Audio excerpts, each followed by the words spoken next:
Yo, yo, yo.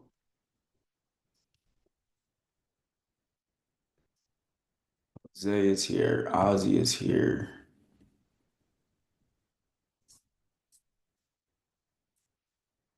Let's see.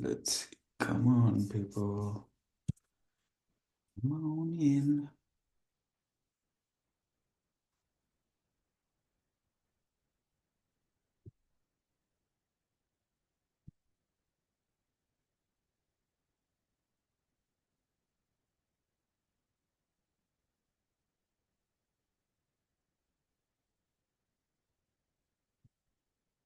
Ska is here. Mel is here. Where is Peace, everybody? everybody. Peace. I can only see myself. Can y'all hear me? Yes, I hear you. Yep. Yep. How come I can't see anybody? What is Yeah, that? Oh, here comes Jamil. All right. Why can't I see anybody? Are y'all's cameras I on? Oh, think I see because they're not on Jamil. video. I see Manuska. I see Jose. Manuska, am I saying that correctly? There's a sh in it, so it's Manushka. Manushka, thank you. We will do a round of intros to make sure everybody knows how to say everybody's names. And let's give people are filing in. Let's give everybody a couple more minutes. And then I really do like to start right at 1 o'clock when I can, just because people's time is precious, including mine. And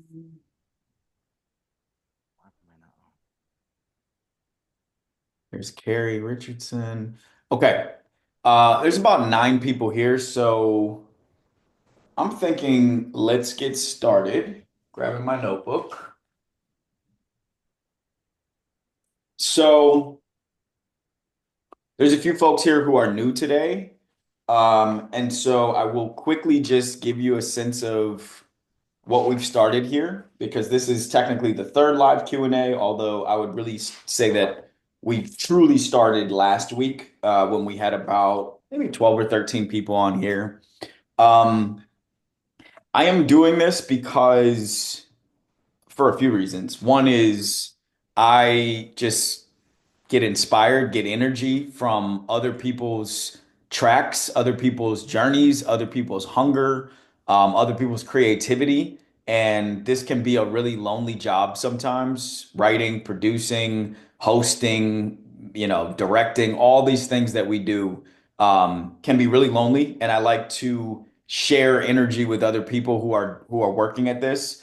I also, having gotten to the place that I'm at right now with a long road in front of me still to go, I know that I wish that I would have had this from people when I was trying to figure some things out, especially some things about pitching, selling, writing. Lately for me, using the tools of the internet to really build your audience and market yourself, that kind of stuff. And so I just wanted to like make a space for people to come in and get their hands dirty with those things together, and offer anything that I can, that I know, that I am working on, that I'm learning to help other people move forward. So that's what we're here. There's really no rules except just we take turns. If you want to ask a question, drop it in the chat so that we see that there's a queue of topics to discuss. There's no limit on how many questions you can drop in there, and I'm just likely going to go through one by one and try to hit every single one of them until there are no more. The only other thing I would ask is for people to get your full thought out, but consider that a lot of people will have questions. There's a lot to cover here. So, as much as you can, try to be concise while still delivering your message. And we'll make it work. So, that's enough of me. I'll be concise now. Really quickly, let's do a quick round of intros. We should do this every time until we start seeing the same people over and over again. Just tell us your name so that we all know how to pronounce it, what you do, slash what you're working on, and one thing, just one thing. There might be many, but just say one thing you're looking to get out of these sessions. And try to do it if you can in 30 seconds or less. I'll go first. My name's Chad.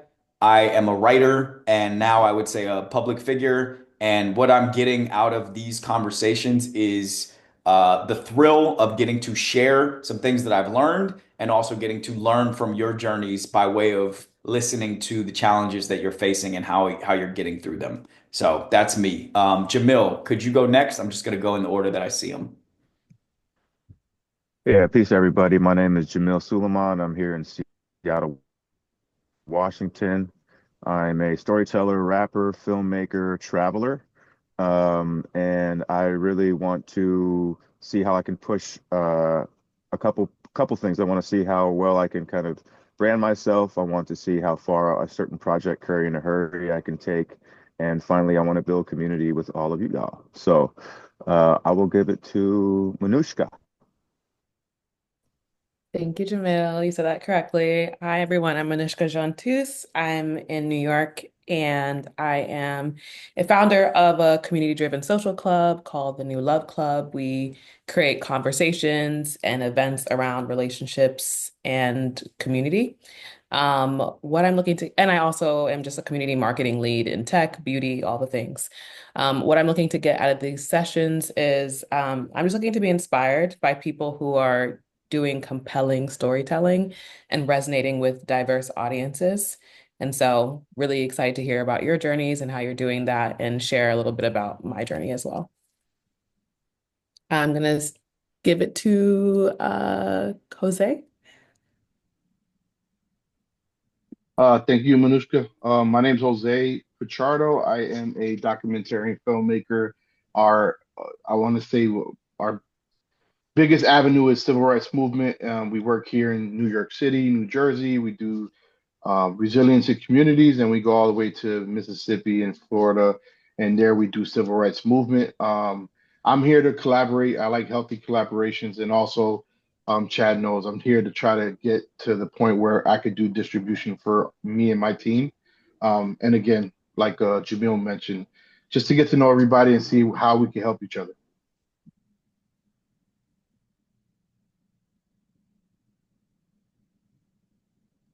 I'm sorry, I didn't know who goes next. Let's hand it off to Carrie. Good afternoon, everybody. I'm Kerry Richardson. I work in the corporate world right now, but I do write part-time. Um, I live in Atlanta, Georgia, and I'm just looking to get also inspiration from other people and just because I have an idea of what I want to do. I just don't have a path forward. That's what I'm really looking for. Just how do I launch this thing? And I'm tired of being stuck because I've written for so long. I've written for producers here. One of our seasons that I wrote for a script for, the script wasn't, the show was in pre-Emmy nominated. So I know I can do this. And I'm just looking to share ideas or just, share ideas, grab ideas, things of that nature to get a path forward because I want to make this my full-time career. So Thank you, man. All right, let's do Mohit next. Hey guys, um, my name is Mohit. Online, I'm Minimal Encourager. I make videos about fitting severe mental illness into a life of dignity and power. And I also make videos about rejecting the lust for compassion that is popular in mental health advocacy right now, and that sort of desperate energy. Um, I'll alter your question. Why I joined this community? I'm open to every session have bringing different gifts, but why I joined this community is I'm in a different kind of creator community that's run by a 21-year-old. I'm 28, and I think I wanted to see what an adult perspective of that looked like. And so I really like that Chad is 33, I believe, and the people, obviously you guys, are definitely a more mature, kind of confident type of energy. Everyone here has a clearer direction of their life, and I like having both perspectives. Is cool for me. So what I intend to get out of these meetings is a more mature approach to creating content and fitting it into like an adult life. Yeah. Awesome, thank you. And Ozzy.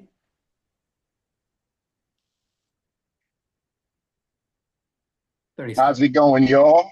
Um, my name is Ozzy. I'm out of LA. I'm a filmmaker. Let me wind my window up.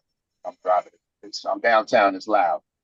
Um, Ozzy, I'm in LA. I'm originally from South Carolina by way of Atlanta, but I've been in LA for over 10 years. I'm a filmmaker and a musician. And like I said last time, my main objective with just about everything I do is building community. I'm really about creative storytelling within music and film, and I'm really about Black people. So that's really where I'm at with this, and I feel like we had a really good, motivational, and interesting session last time. So I'm looking forward to this one.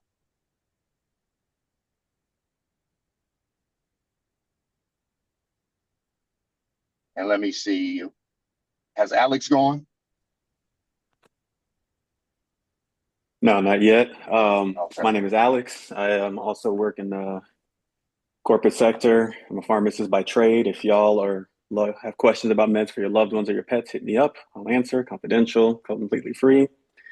I got into this because I wanted to be able to jumpstart a creative. I'm going to transition to a creative career, admittedly, and a lot of the videos that Chad was posted really resonated. And based on that last meeting, I got just a ton of inspiration and insight from the other members that were here. So just hoping to continue to learn and then start to contribute.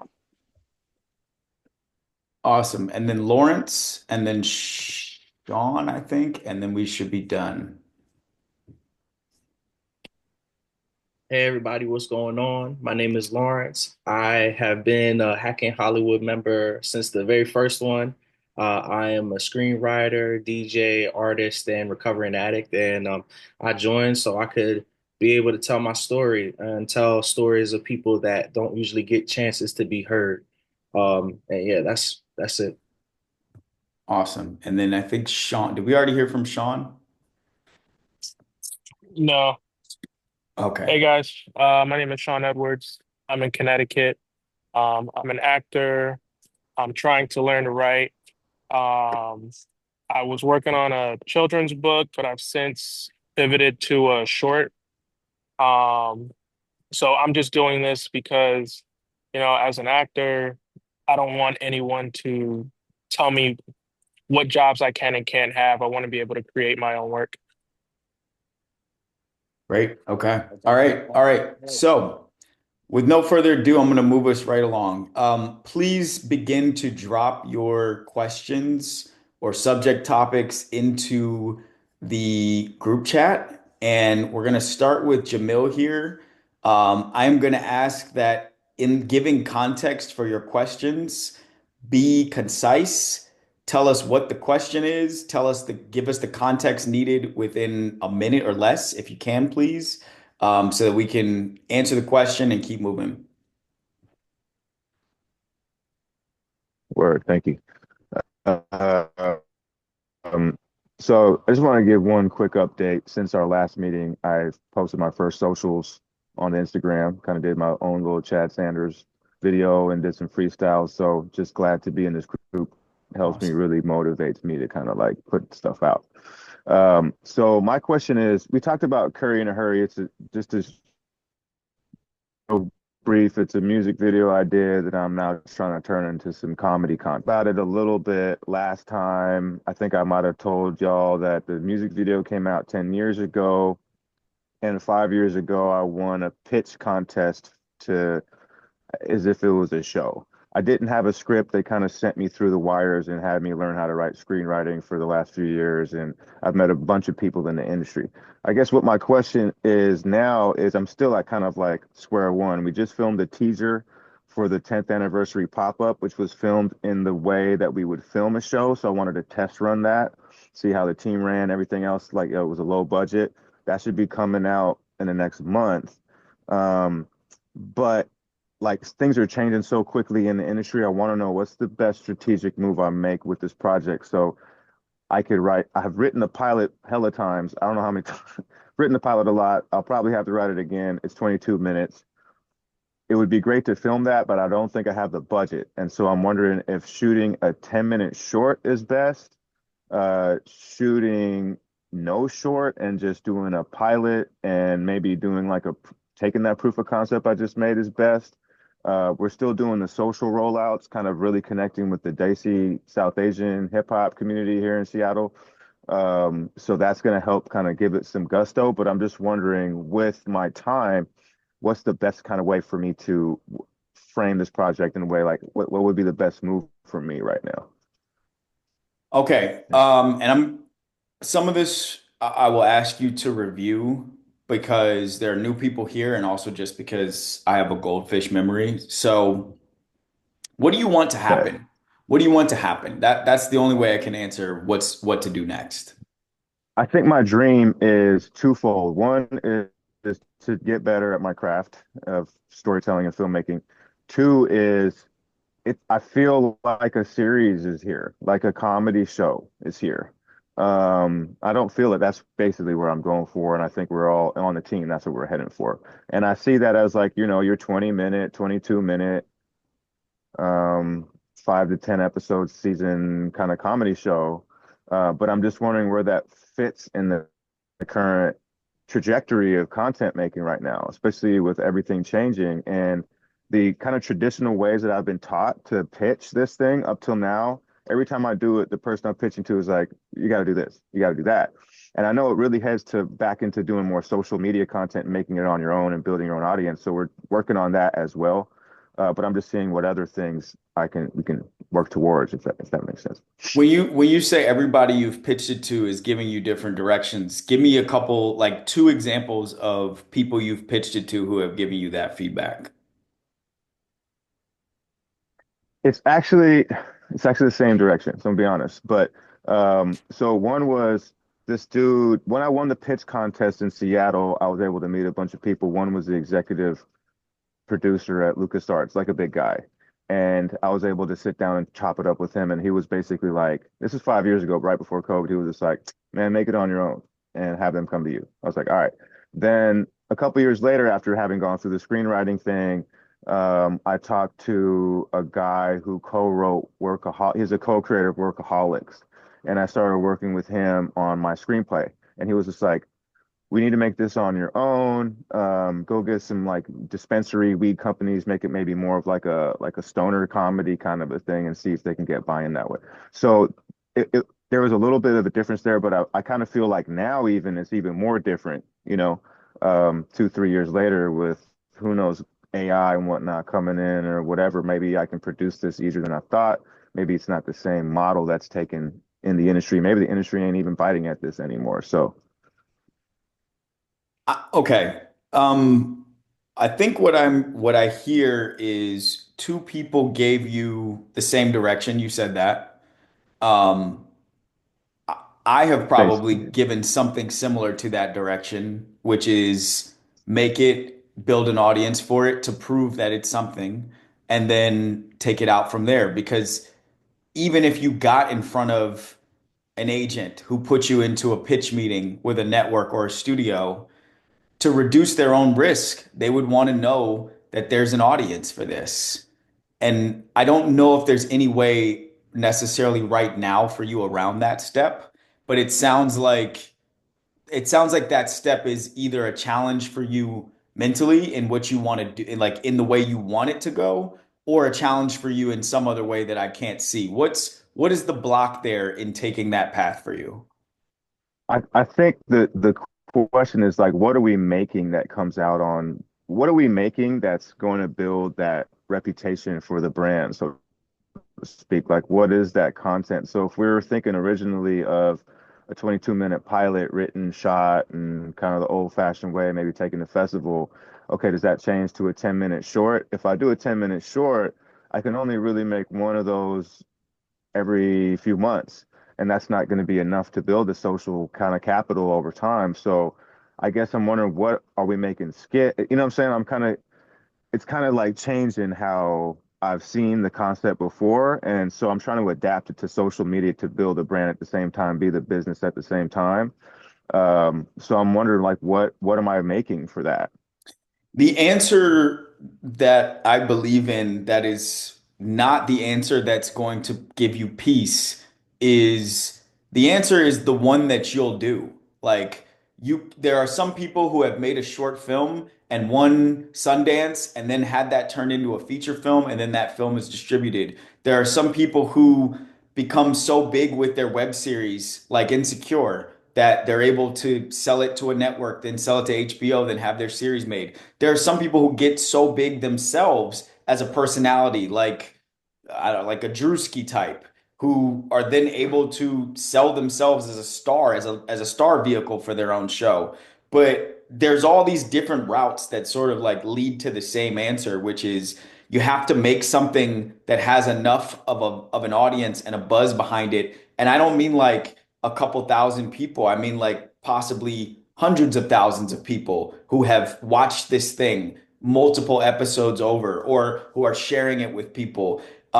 But there's no like tactical solution that is the answer for this. It's really just a matter of like, what do you have the resources to execute and what do you feel inspired enough to go out and make happen? I Mm. think you have hit the wall on strategy for this particular problem. I think now the problem is what will you actually go out and execute so that when you have conversations like this one and with other people like those two people you met, you're talking about something that exists as opposed to something that is theoretical. Are you still there? Oh, I thought he was frozen. So uh, uh, that's great. And I think just like closing question, just to wrap this up, is like, of those options, since things are changing now, which is the most strategic, as opposed to, like, let's say if I went to go make a short film, I would be behind the scenes a lot. You wouldn't see me on social. I wouldn't be building that audience. And if that thing came out, it would maybe win and then the audience is built, as opposed to like maybe it's better to do TikToks, and build a brand that way or something like that, since things are more in that direction these days. I personally would encourage, and somebody gave me this advice 7 years ago, and I just started taking it last year.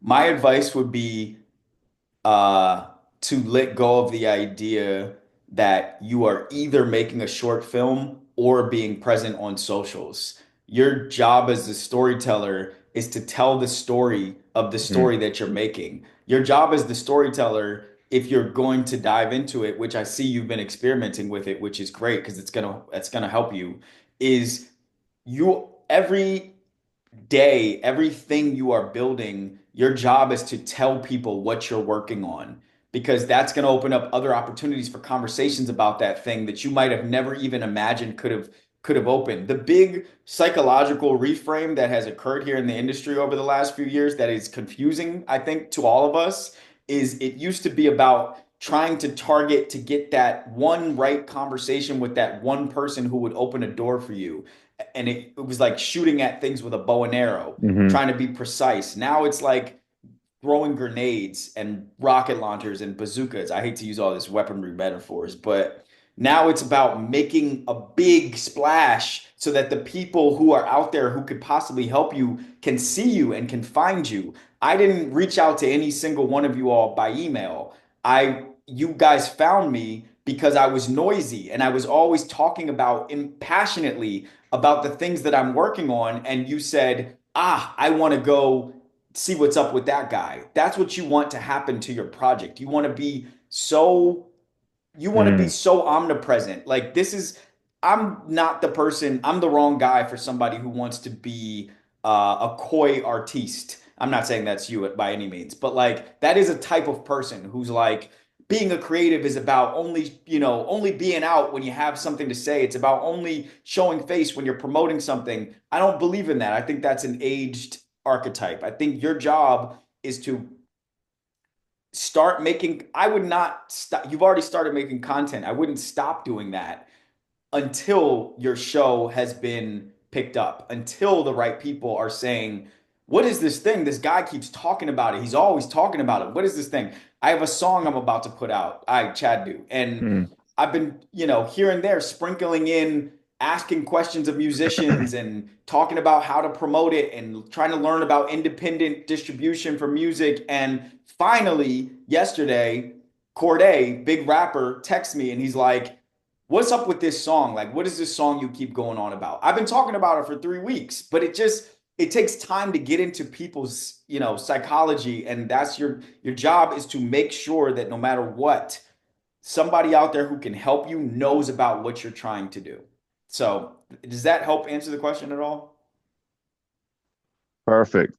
Okay, No, great. that's perfect, man. I really appreciate it. That's great. I'm gonna take that home with me. And by the way, that freestyle I did was to a Corday beat, so I'm gonna have to send it your way.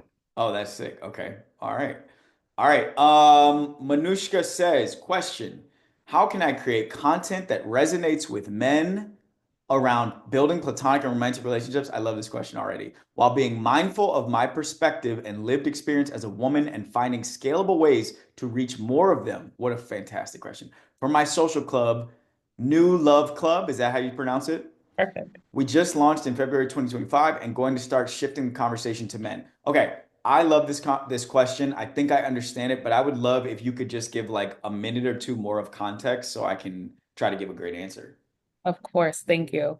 So I experimented last year with a few dating events, and through my dating events, like they were very popular. I literally started the first one in my home in Brooklyn, Mm, and they were very popular. And what I was noticing, and I think you've spoken about this, Chad, and I've heard a large conversation online around the resistance for some men to join these dating, single, matchmaking mixer events. And mhm, so I've identified a few reasons why I'm finding resistance, and I feel really confident about how I want to approach it. But I still understand that, with now the club being what it is, launching in February, we're still gonna run into some issues when it comes to trying to gather men around platonic and romantic relationships. In April, I want to do so a little farther back. What I realized in building these dating events is that, like, oh, this is much more than just people trying to find a partner or a girlfriend or a boyfriend. This is about humans losing skills essentially on how to connect with each other in real life. mm. And I was like, all right, so we're going to expand this to more than just romantic relationships. This is going to be about platonic relationships and getting to know yourself a little bit better so that you can navigate finding better relationships.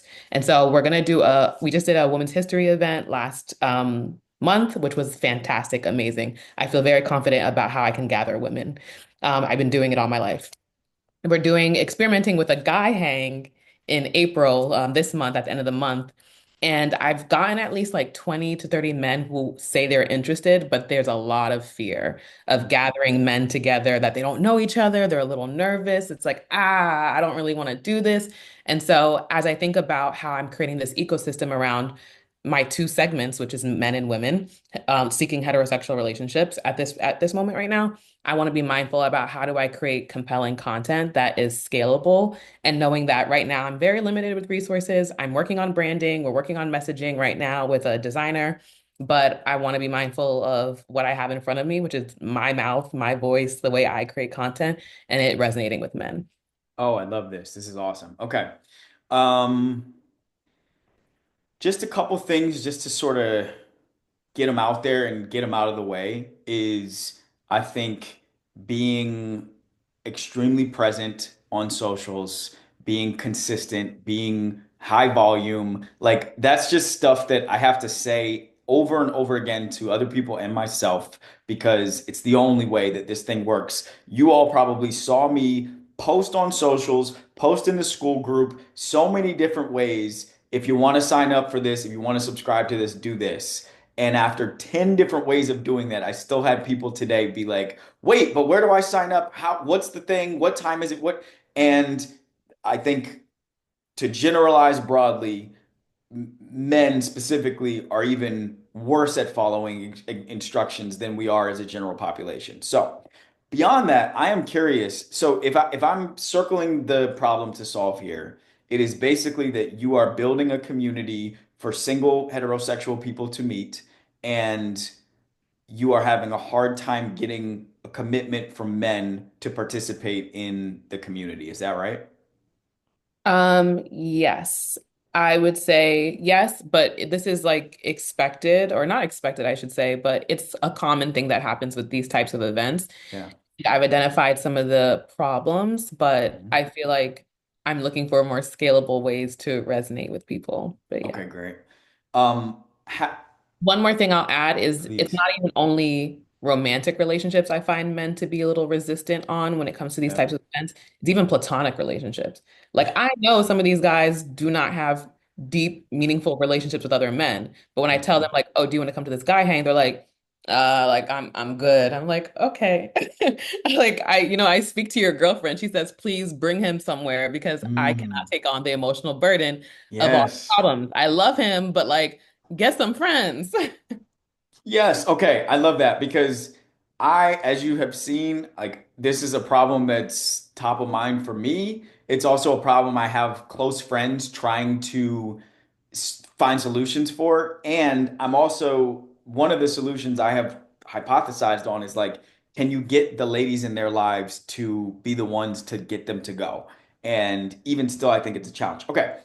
Do you feel like on the research that you've done, in the anecdotal conversations you've had, do you think you have a good handle on, at the most like foundational level, what is hurting men enough to want to be like incentivized to want to come and do what you are offering for them? Do you have a sense of that? Ooh, I love that question. I have a sense off of my observation, Sure. but these men have not vocalized it. So I don't even know if they realize that this is a problem or an issue. Please share, please. And like it's safe here. Like you don't, this is not scientific. It doesn't have to be like, you don't have to be right. I'm just so curious. What do you think? Yeah. And I know there's a lot of men here, so I hope I don't offend anybody. Um, But don't be careful. It's okay. It's fine if you do. It's cool. I'm ask me your question again, just so I can just give it to you again. asking because this is how I find the hook to do storytelling. Is Mm. I start with what's hurting. Like that's the way I get someone's attention is like what hurts. Men are self-harming at a 4-to-1 ratio versus women right now. That hurts. Now someone's listening. So what's going on here? So my question for you is, what is the thing that is hurting? Like what's the real pain point for men that you are offering your ecosystem as a solution to? Like what's the thing that will incentivize them to come out? I think to level up in all aspects of life. And it's not to say that like a romantic relationship is going to fix all your problems. It's not to say that making new friends is going to fix all your problems, but you will be far less lonely. You'll be far more introspective and like knowledgeable about how to engage with the types of women that you want. You'll probably likely bump into someone who has access to a club or a person or the job that you've always wanted, but you are getting in your way because society has told you that as a man, you are on this solo mission to figure it out yourself. Yeah. And asking questions, asking for help is a sign of weakness.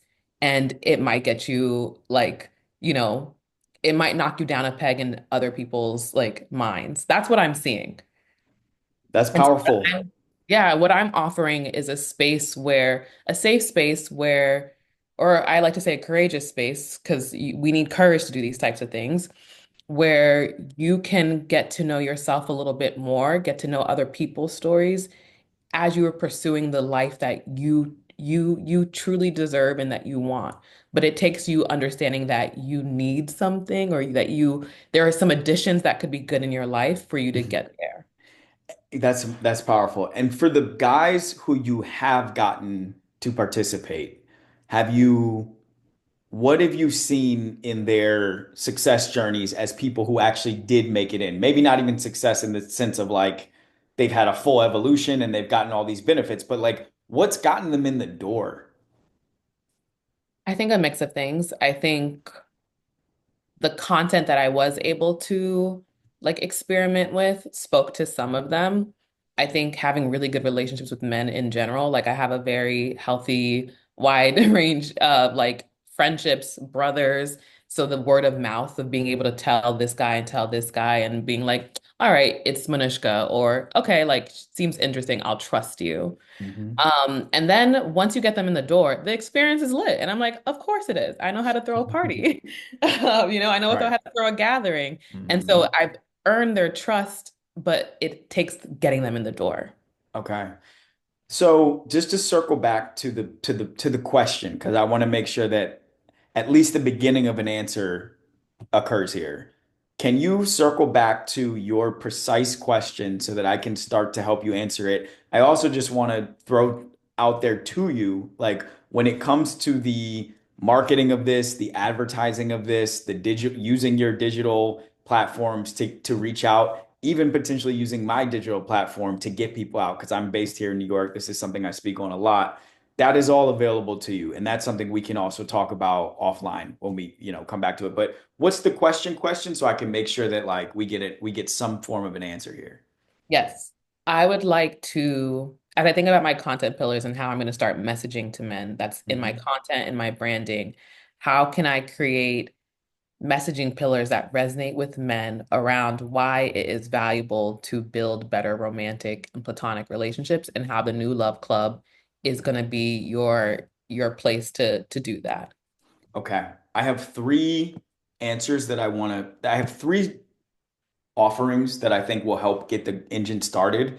And then I do think we should connect offline, and we can talk about it more after I get through some more questions here. But okay, a couple of things that have helped me in marketing lately. One is use the audience's exact language in the offering. You can go to my page right now and go to any reel that is about male loneliness and scroll through comments, and you can find in their own words, and I'm sure you have access to this through your own marketing, but you can find in their own words guys saying the problem isn't that. The problem is this. And frankly, 99% of it is horseshit. 99% of it is anger thrown back at me, is rejection, is denial.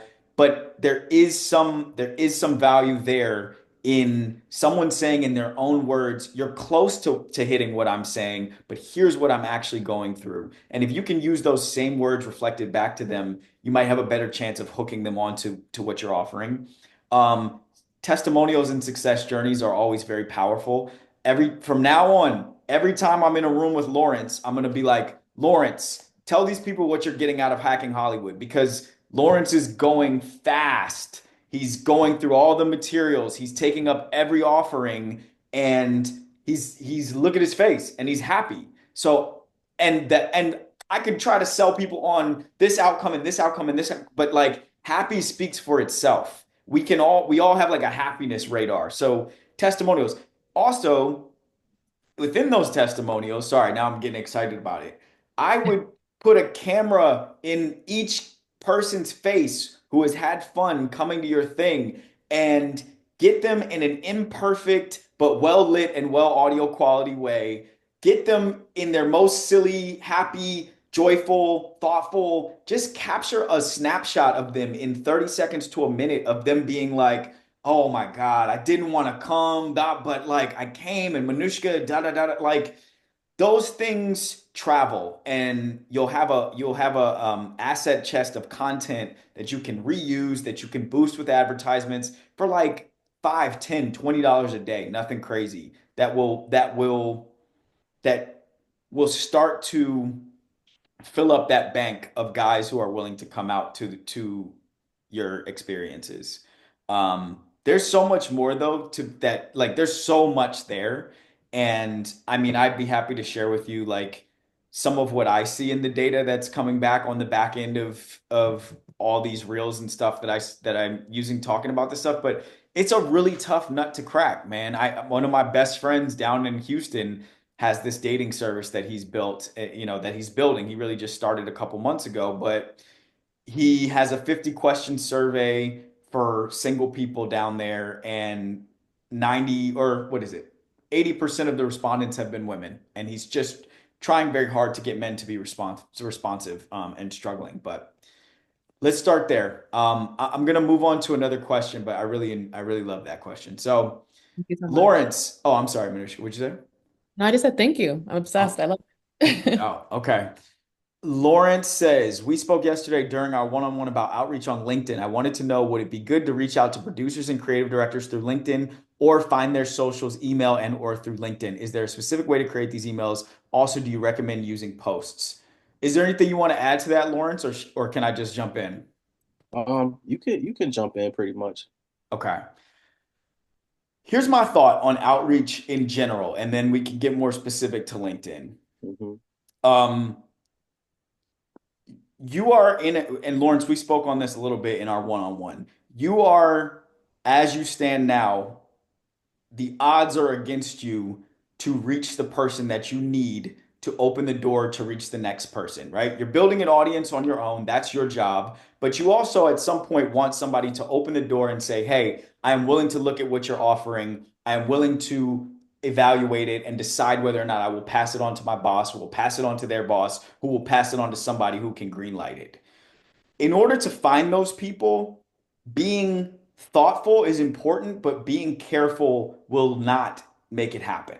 Being careful is um, being careful is going to limit you to whatever your own neuroses will allow you to try to do to reach the right people. And unfortunately, we don't have an expansive enough understanding of exactly where all the power players are that we need to reach to get where we're going. We got to do it wide and fast and broad sometimes. We got to do it, you know, you can scour the internet. There are places on Reddit, on Instagram, on Twitter. You can find contact information in banks and you can ask friends, hey, have you seen an email list that has all the creative directors, that has all the creative executives at this company or that company? You can see who's looking for a new job and then go back channel with them to find the person that's replacing them at their own job on LinkedIn.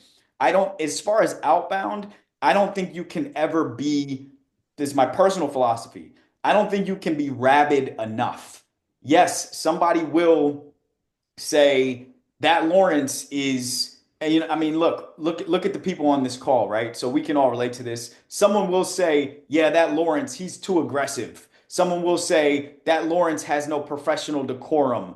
Someone will say, but that person will have a new job in 6 months. That's the state of the industry. You just got to get where you're going. I find that we too often prioritize these big institutions as if their feelings are more important than our feelings. Your feelings are the important ones here. Lawrence, you're on a mission. Somebody who works at Netflix, somebody who works at WME, somebody who works at United Artists they have to be willing to understand that an artist who has to be heard. And they say it all the time, the squeaky wheel gets the grease. There's nothing more true than that in this pursuit of getting people to see your art and see you. Um, is there a specific way to create these emails?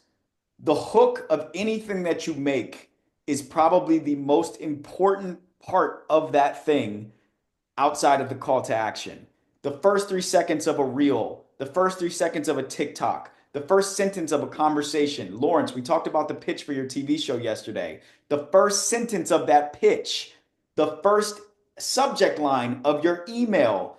You all will notice, maybe you don't, on school, when I write a headline for every single one of those, I give you really all the information that you need for the entire message in the headline because people can't read, because people don't try to read, because people have short attention spans.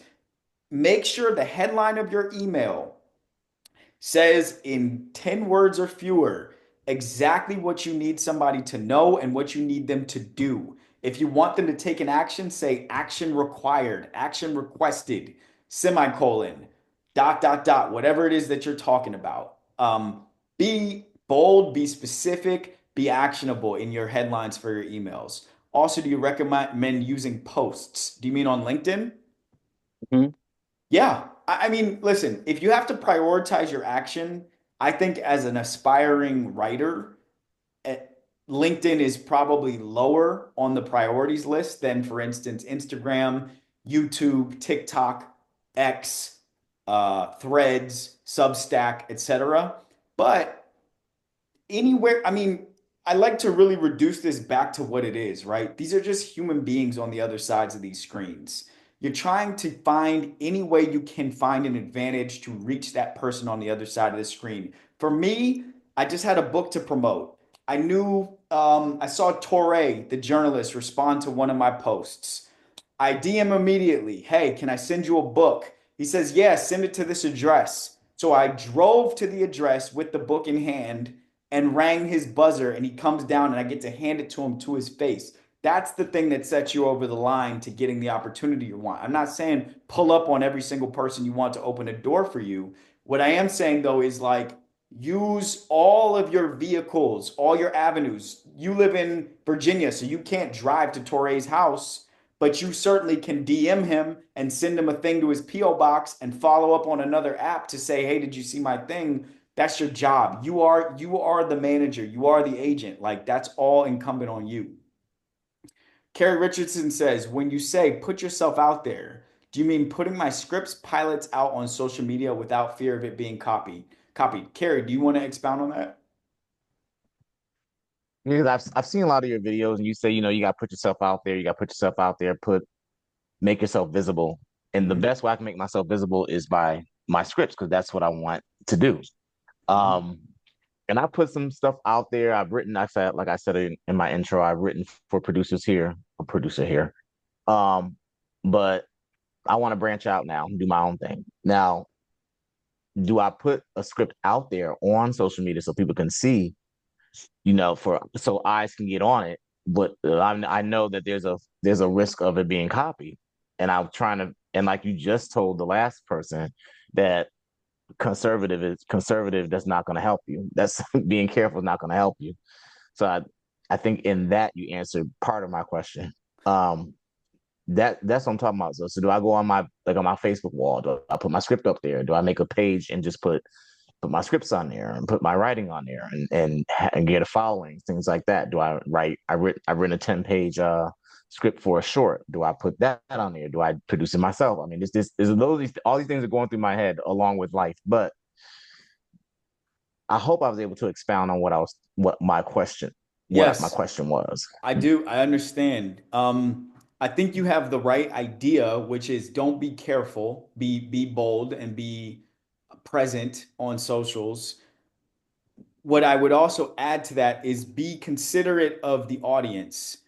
When you scroll, excuse me, on any one of these apps, Instagram, TikTok, YouTube, your eyes are not searching for crowded text on a page.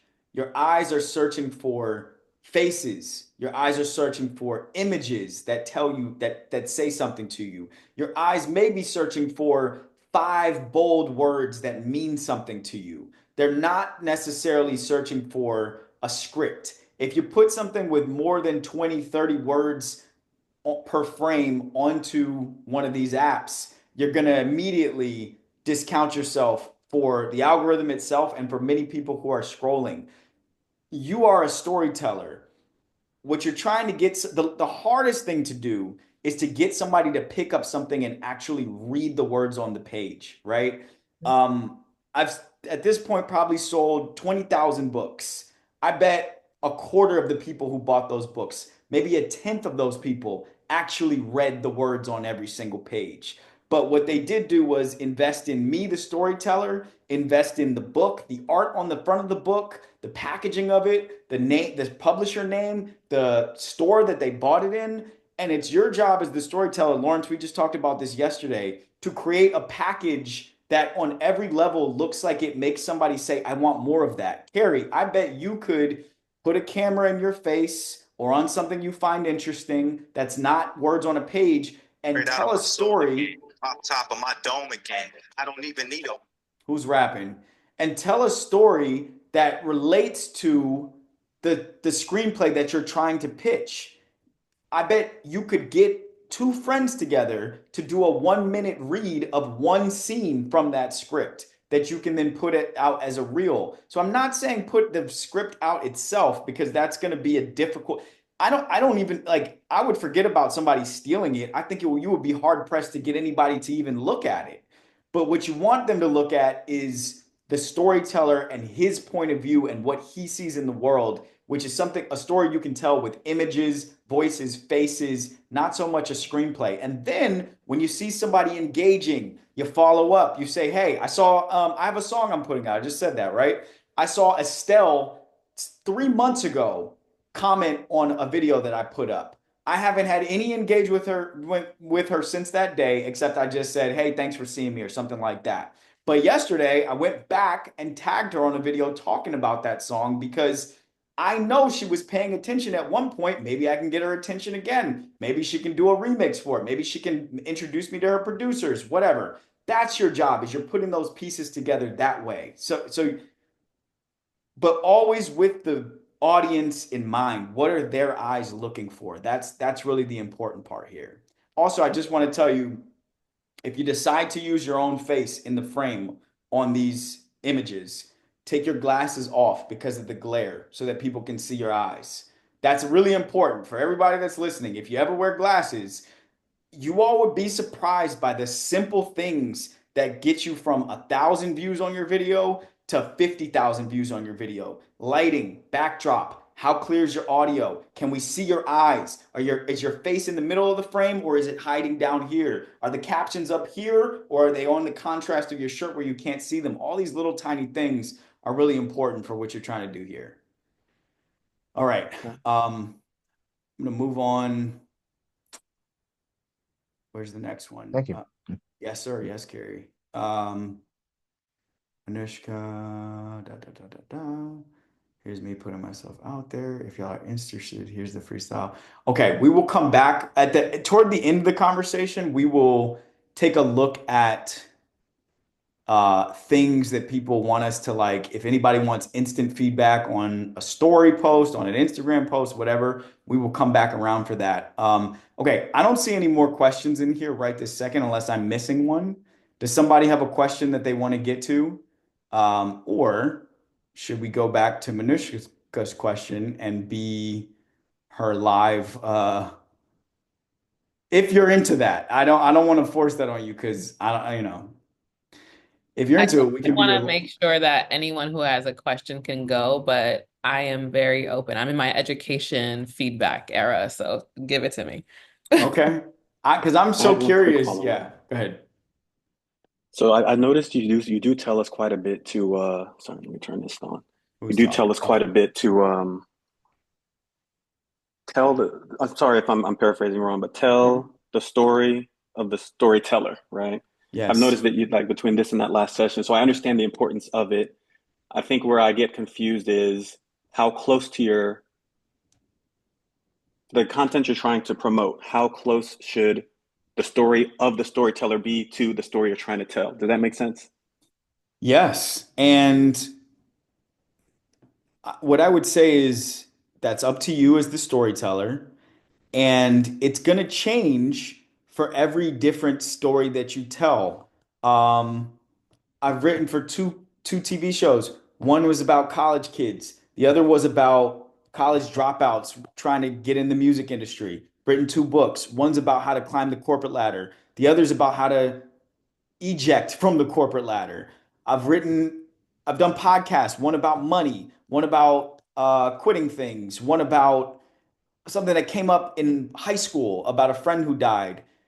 These are all parts of me, but some of them are completely disparate. They're completely like detached from each other, or at least they seem that way. The attachment is me, which is why I have to get the audience invested in me so that, oh, Chad has a song coming out now, I'll listen to that. Oh, Chad has a movie coming out now, I'll watch that, because the through line is me. It doesn't matter if the story, you could be writing a story about skateboarders and have never skateboarded in your life, but you, the storyteller, have the perspective that the people are invested in. That's what your audience wants to see. Is we know skateboarding exists, we know movies about skateboarding exist, but we want to know what Alex has to say about that specifically.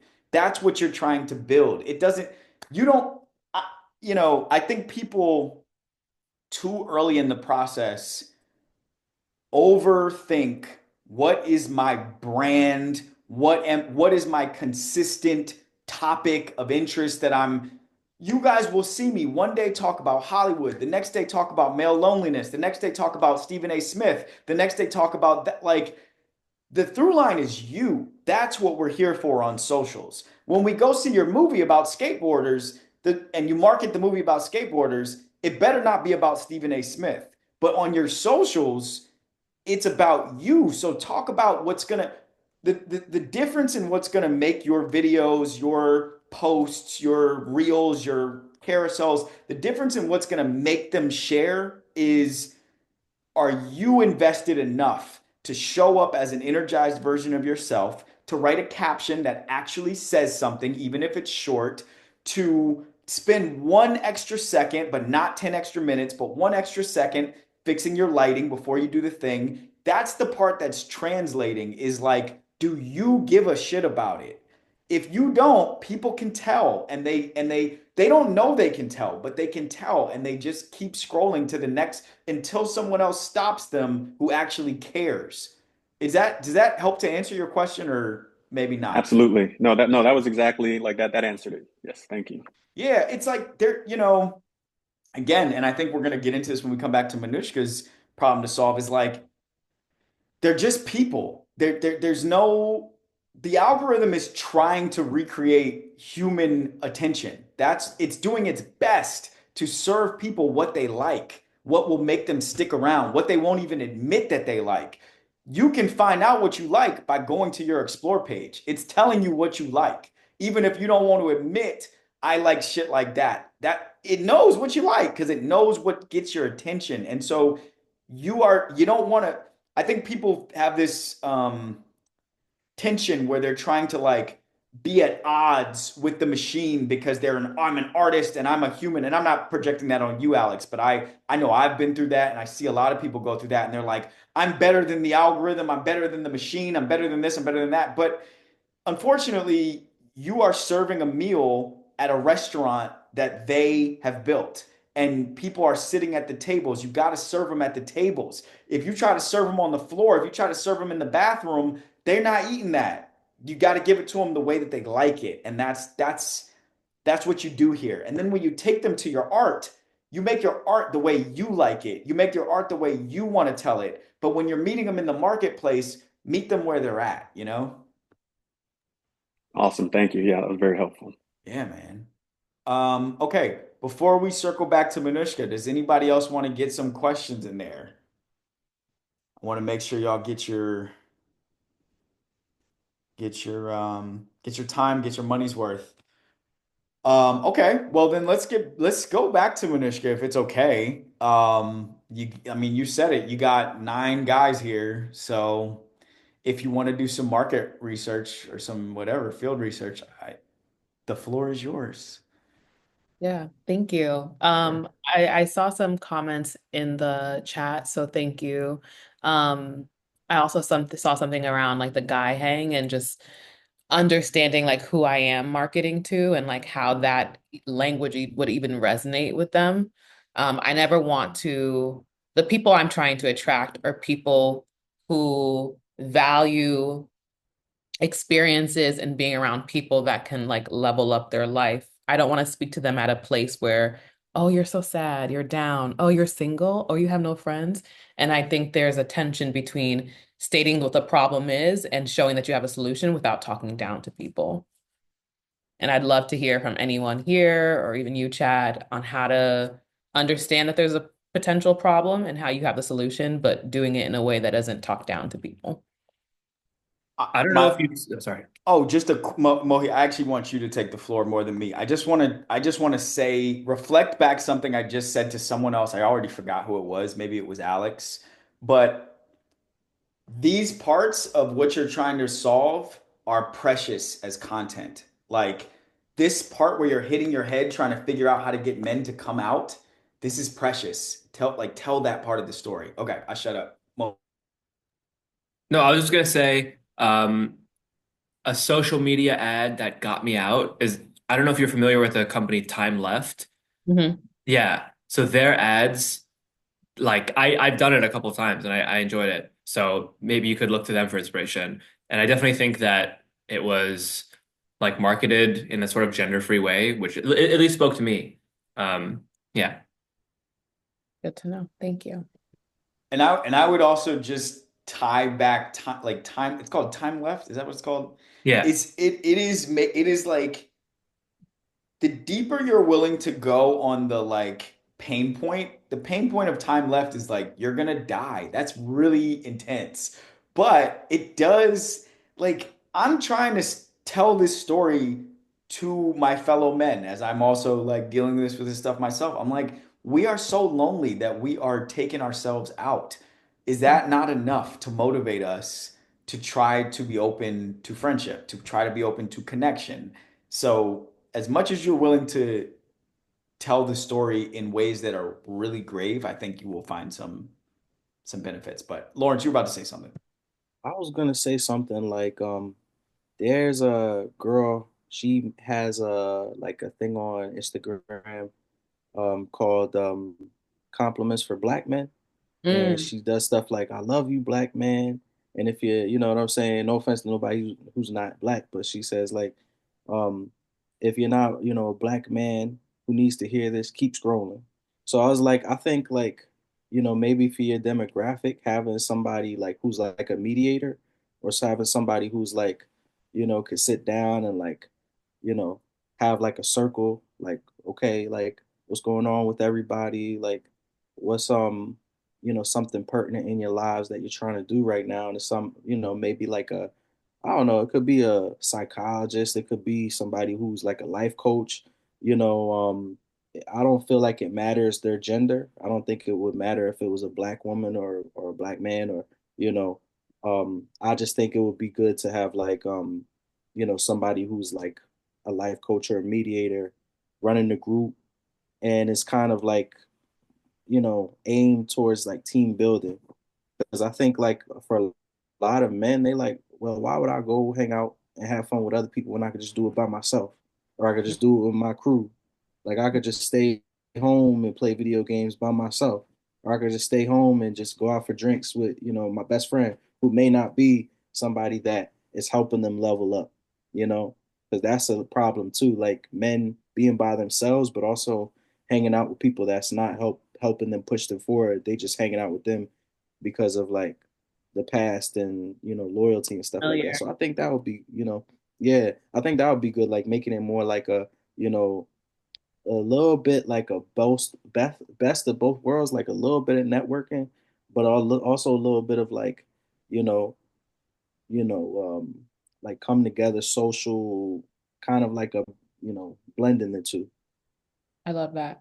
Thank you. I have a question for this group, and my events aren't exclusively only for Black people, but the majority of people that do come are people of color. And when I do my dating events, I do have people fill out a profile and they tell me their preferences, and I curate the events based on people's dating goals and preferences.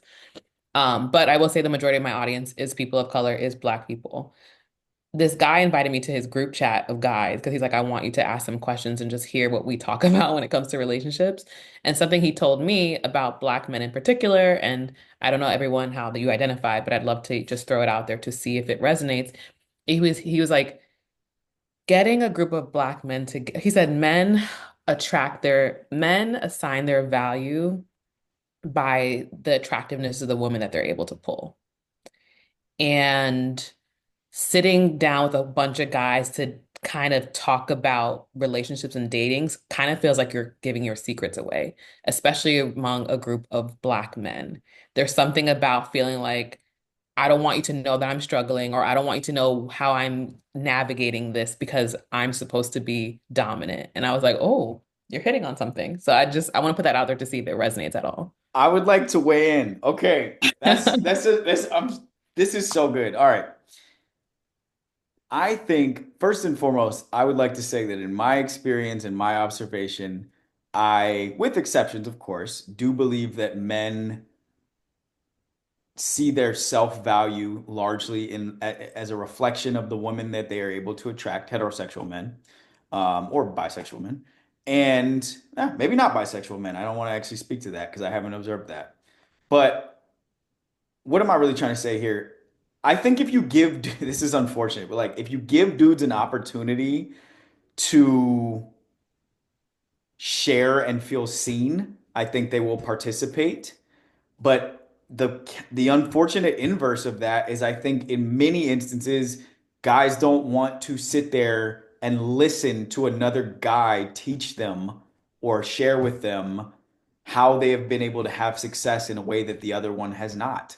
That I Mm, think that's a real ding to the ego that we just can't take. Like, mm, and I don't mean we as in the guys in this on this call, but because obviously every guy on this call came to help get some help. So I would even say this group sort of excluded to an extent, but like as someone who's been a part of so many, you know, fraternities, sports teams, groups of friends, clubs, like groups of guys, if you want a bunch of guys to check out and zoom out and tune out, what will get you there the fastest is to have another guy stand there and try to tell them how to make something happen or why it's not working out for them. And this thing that you're highlighting, like who their match is such a particularly sensitive, vulnerable thing for every guy, especially a guy who's struggling, who is lonely.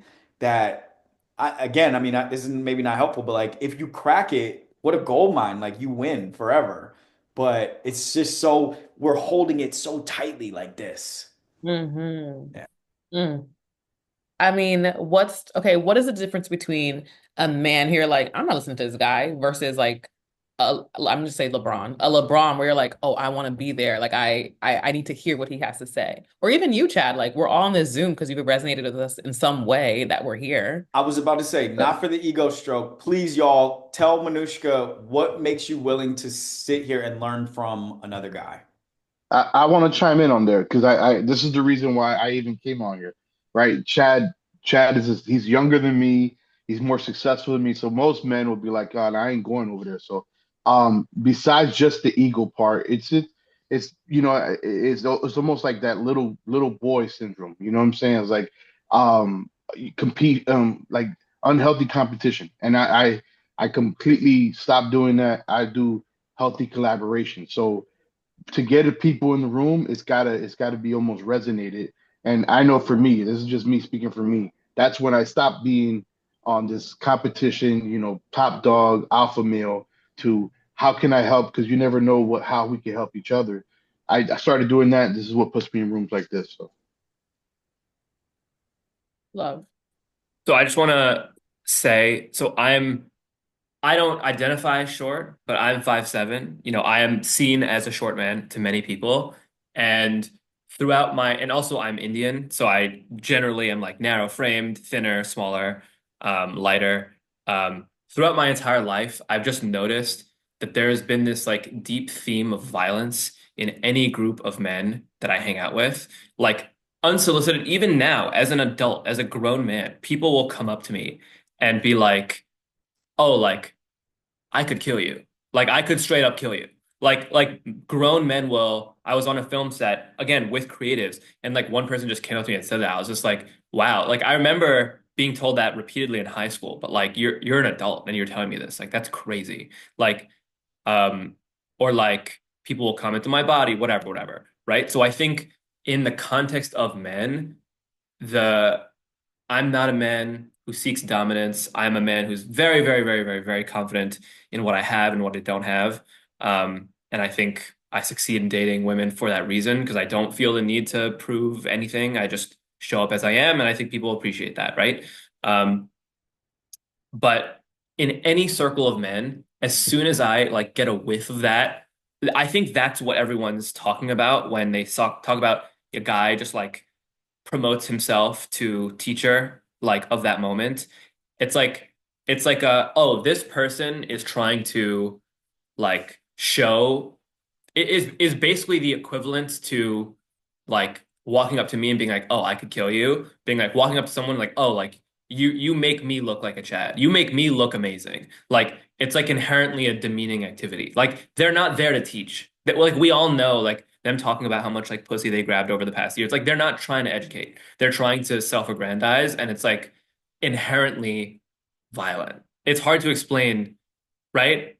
Does anyone else I yeah. relate so, dog. I mean, thank you for uncovering a deeper level of this. Like, it's inherently violent. It's like I haven't even been able to like I have felt that, that feeling of like this person is using this moment. It's funny, my girlfriend and I call it like boy voice, where you use this like deeply authoritative tone that's kind of punching and stabbing in its language, and maybe you curse more sharply, maybe you like, and you're trying to you're not actually trying to influence or convince with language. You're trying to like force. You're trying to seize authority on somebody with your, I guess, with your manliness or something. Like, yeah, like that, like I hope I'm not scrambling up what you're saying there, but I really feel it.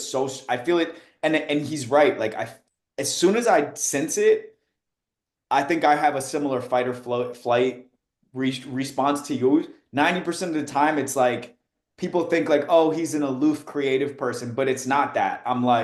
I'm trying to not be conquered. I'm trying to not be attacked by this person who's come in here to try to seize authority on me. And so I start pretending, it's not even pretending, but I lose interest because I'm like, I don't want to be grabbed right now? Is that sort of is that what you're, yeah? Yeah, yeah. And Yeah.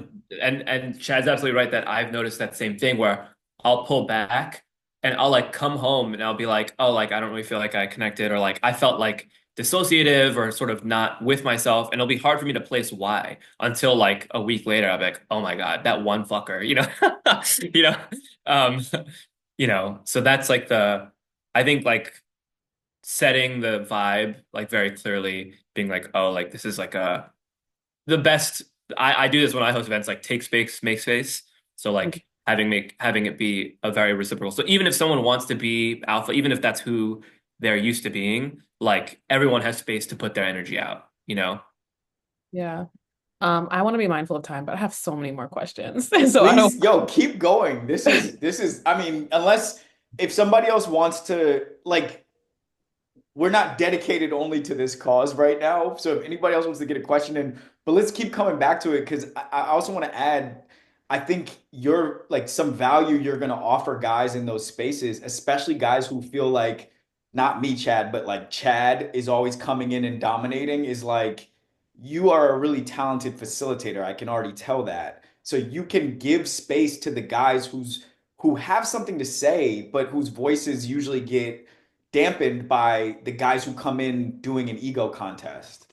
Hmm. So please, Yeah. please I continue there. want to Oh, I want Ozzy. to chime in as well on why I'm here listening to Chad because I think also it's a level of maturity you have to be a someone who's collaborative and uh, becoming more mature is learning that it doesn't matter if someone's younger than you or opposite sex of a different culture. There's something you can learn from them.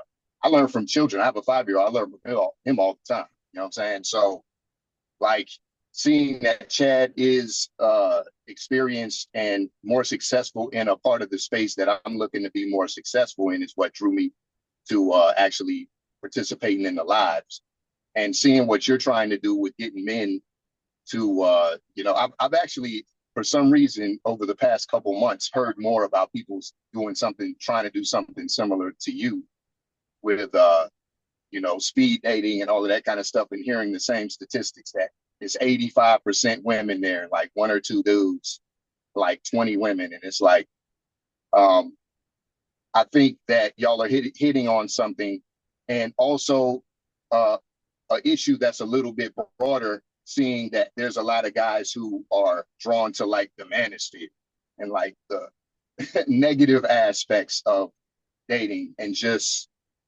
falling victim to blaming other people for the issues that they're having. So to me, it's like if you can look at someone who's in uh, better or a more successful relationship, or even the fact that they have a relationship romantically or business wise or whatever that you're seeking, then why wouldn't you listen to what they have to say? And that just takes killing a little bit of your ego. And a lot of people aren't willing to do that. You know what I'm saying? You got to step back and say, am I the issue on why I'm not, happily dating, or why am I not, selling scripts the way I want to, or a lot of the things that hold you back from being in a successful dating atmosphere or relationship are the same things that are holding you back from having successful business relationships. You got an ego. Kind of like what Chad was saying earlier with like, I'm better than the algorithm and everything. Nah, bro, take a step back. There are people that are less talented than you, and they are more successful because they let go of their ego. I I think love you just got that. to get to the why. You just got to get to the why because a lot of men are insecure from my experiences. A lot of men are very Wow. insecure about someone telling them what to do to being vulnerable. You have to get to the why because you have to get to the bottom of what. That's why, like, you just talk about the manosphere. That's where they're drawn to stuff like that because they're not having success in dating. I mean, it's on both sides. I'm seeing a lot. I mean, I scroll through social media. You see a lot of women saying, "Well, you got to pay $500 to take me on a date." It's you don't. Nobody want to be bothered with a dude don't want to be bothered with that for real. And it's like you have to get to the bottom of what's really going on, what's really the why. That if you can get to that, you'll build that. Something I want to, This, oh, sorry. oh, no, no, it's just that like I do see a lot of the frustrations around dating sometimes do come from men and their resistance to being vulnerable and courageous and all that stuff. But I do want to hit on something that it's hard for me to say, but I observe it is that us women, not everyone, but I'm going to generalize, there's a tension right now of women being very frustrated by men in the dating experience and documenting it all that is also creating a lot of resistance and what's the word, like resentment. Not to put blame on women, but I'm seeing it across gender that we're fighting each other. Mm. I'm hearing a lot of women say, "Go Sorry, ahead." go ahead. I just want to point every time you say something that I think can serve your storytelling mechanism, I just want to point it out. Mm. And it's so easy to find like cross-blaming content from both men and women.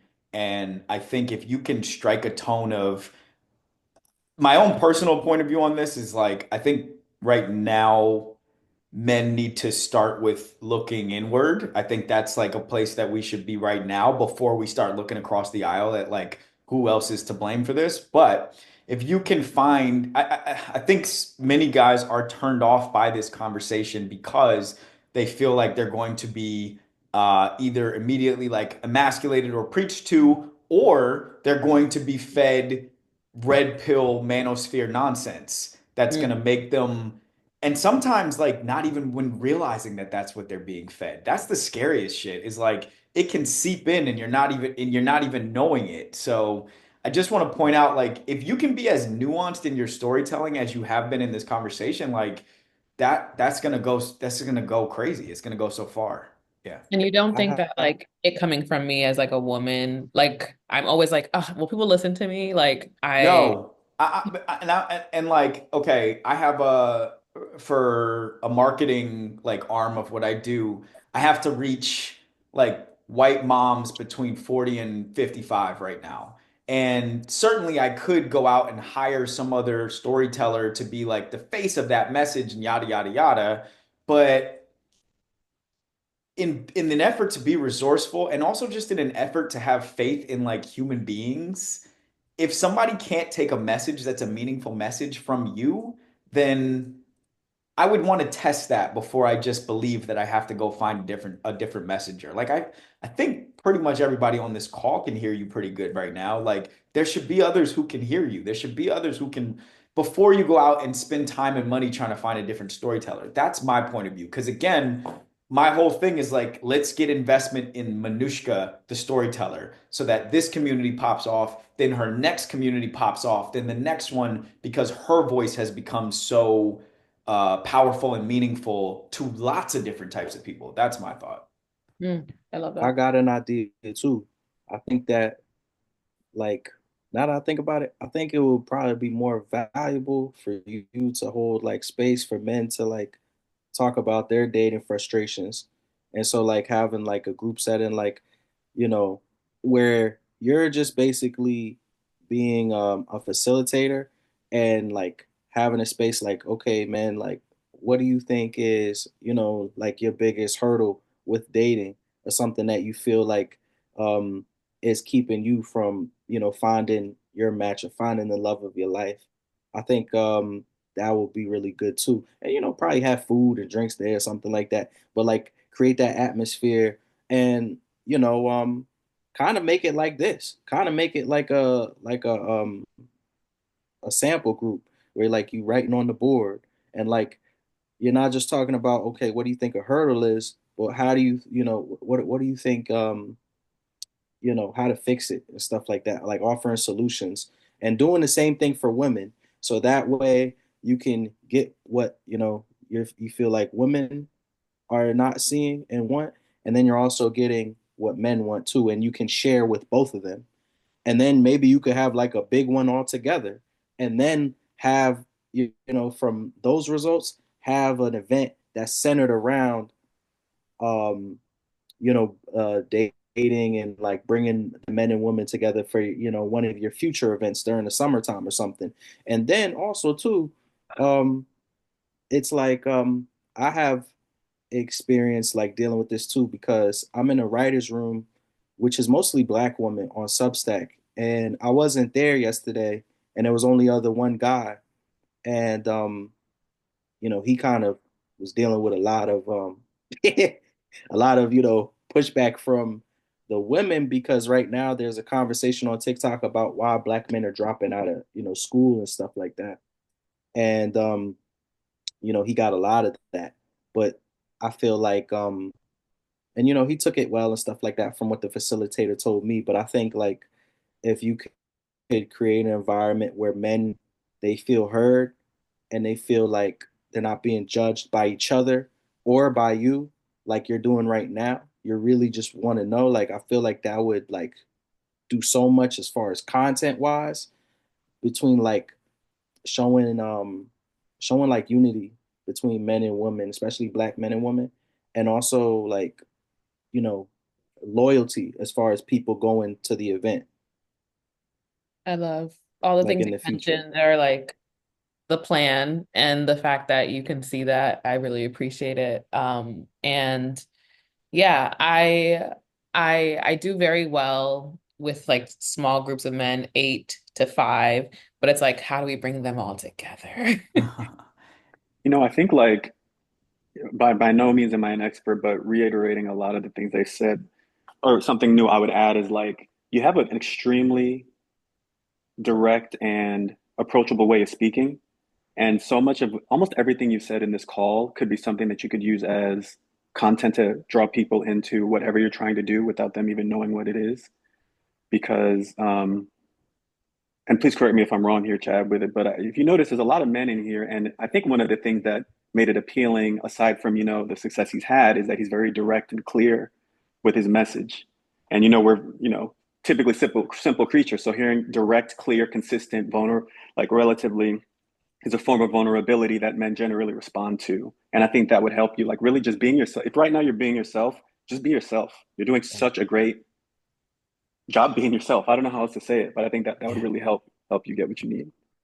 Yeah, I agree. I hope that doesn't sound what's the word? Like I'm not trying to find a word, but like when people use certain terms like over and over and it sounds cliche, I guess is the word. Like I would say distinctly so. You feel clear on your message and also like receptive to whatever somebody else's point of view is on it. And I think that does jump through the screen in a way that will attract people with an open heart and mind at the very least, like if they can do that. Take your glasses off though, if you don't mind, so that the glare doesn't mess up the algorithm. But do you have any? I'm curious. I mean, first of all, I want to open one more time. Does anybody else want to talk about anything else besides this? Because if not, I'm gonna probably try to dig a little deeper on like marketing challenges and stuff here. Let's see. I have some thoughts if there's another moment. Yeah, of course, please. Can you hear me? Yeah. Mhm. So you mentioned that you were, oops. Oh, sorry, one sec.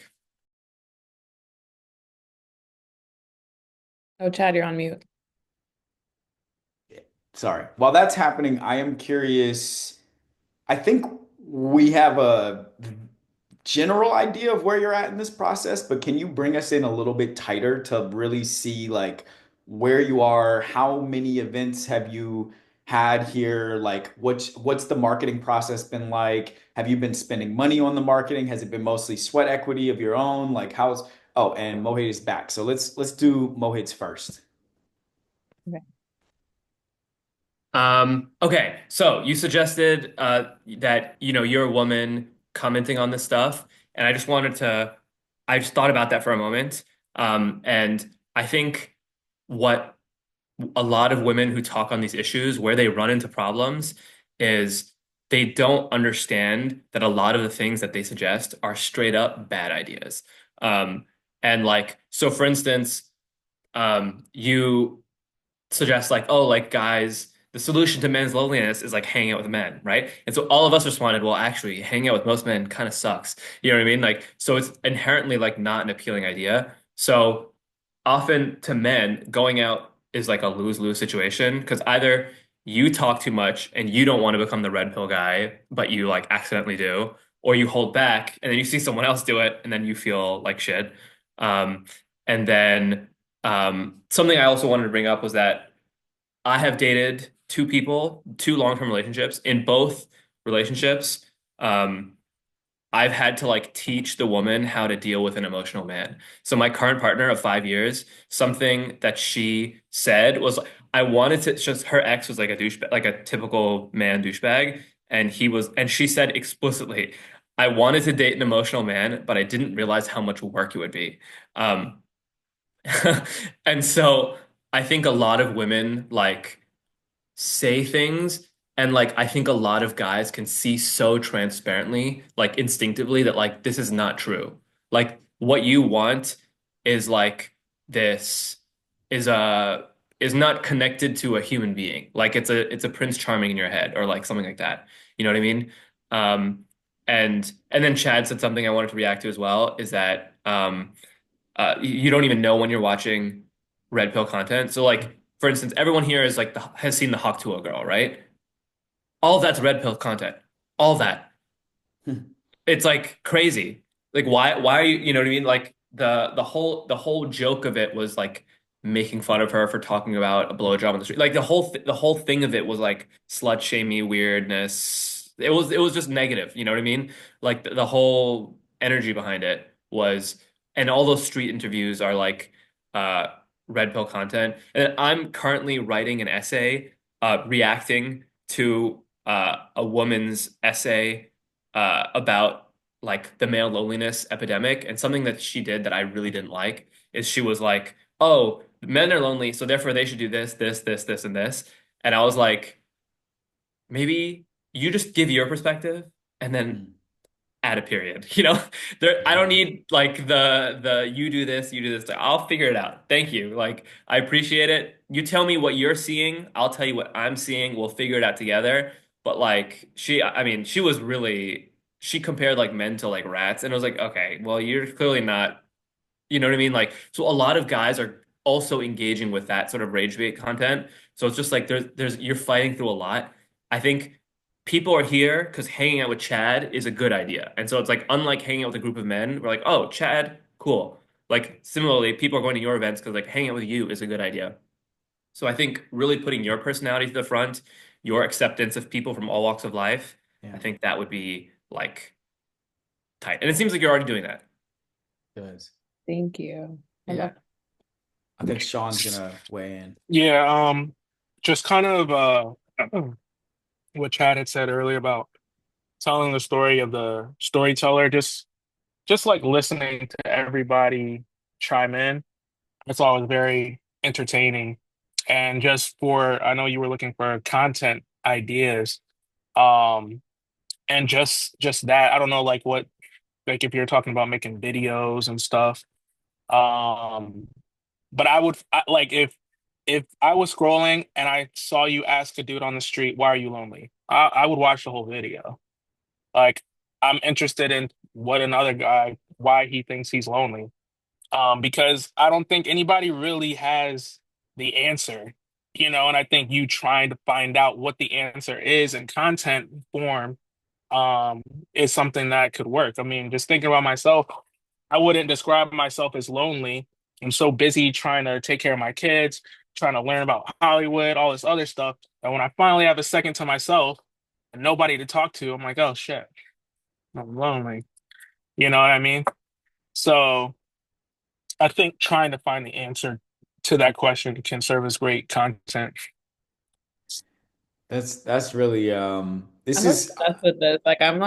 I know there have been men who have behaved poorly, but what I've been trying to tell women is like that are very frustrated is like they're not all that bad. Like get them in a small room or just be open to hearing, and you'll be so surprised at how much men actually have to say that doesn't piss you off, you know? I, So yeah, I think something else I can hear my sister like weighing in through my own voice, but like we are so much trained to be nonverbal. Like we are so much trained to be action oriented and just make it happen. And then it's like we're almost caught off guard when someone's like, how do you feel?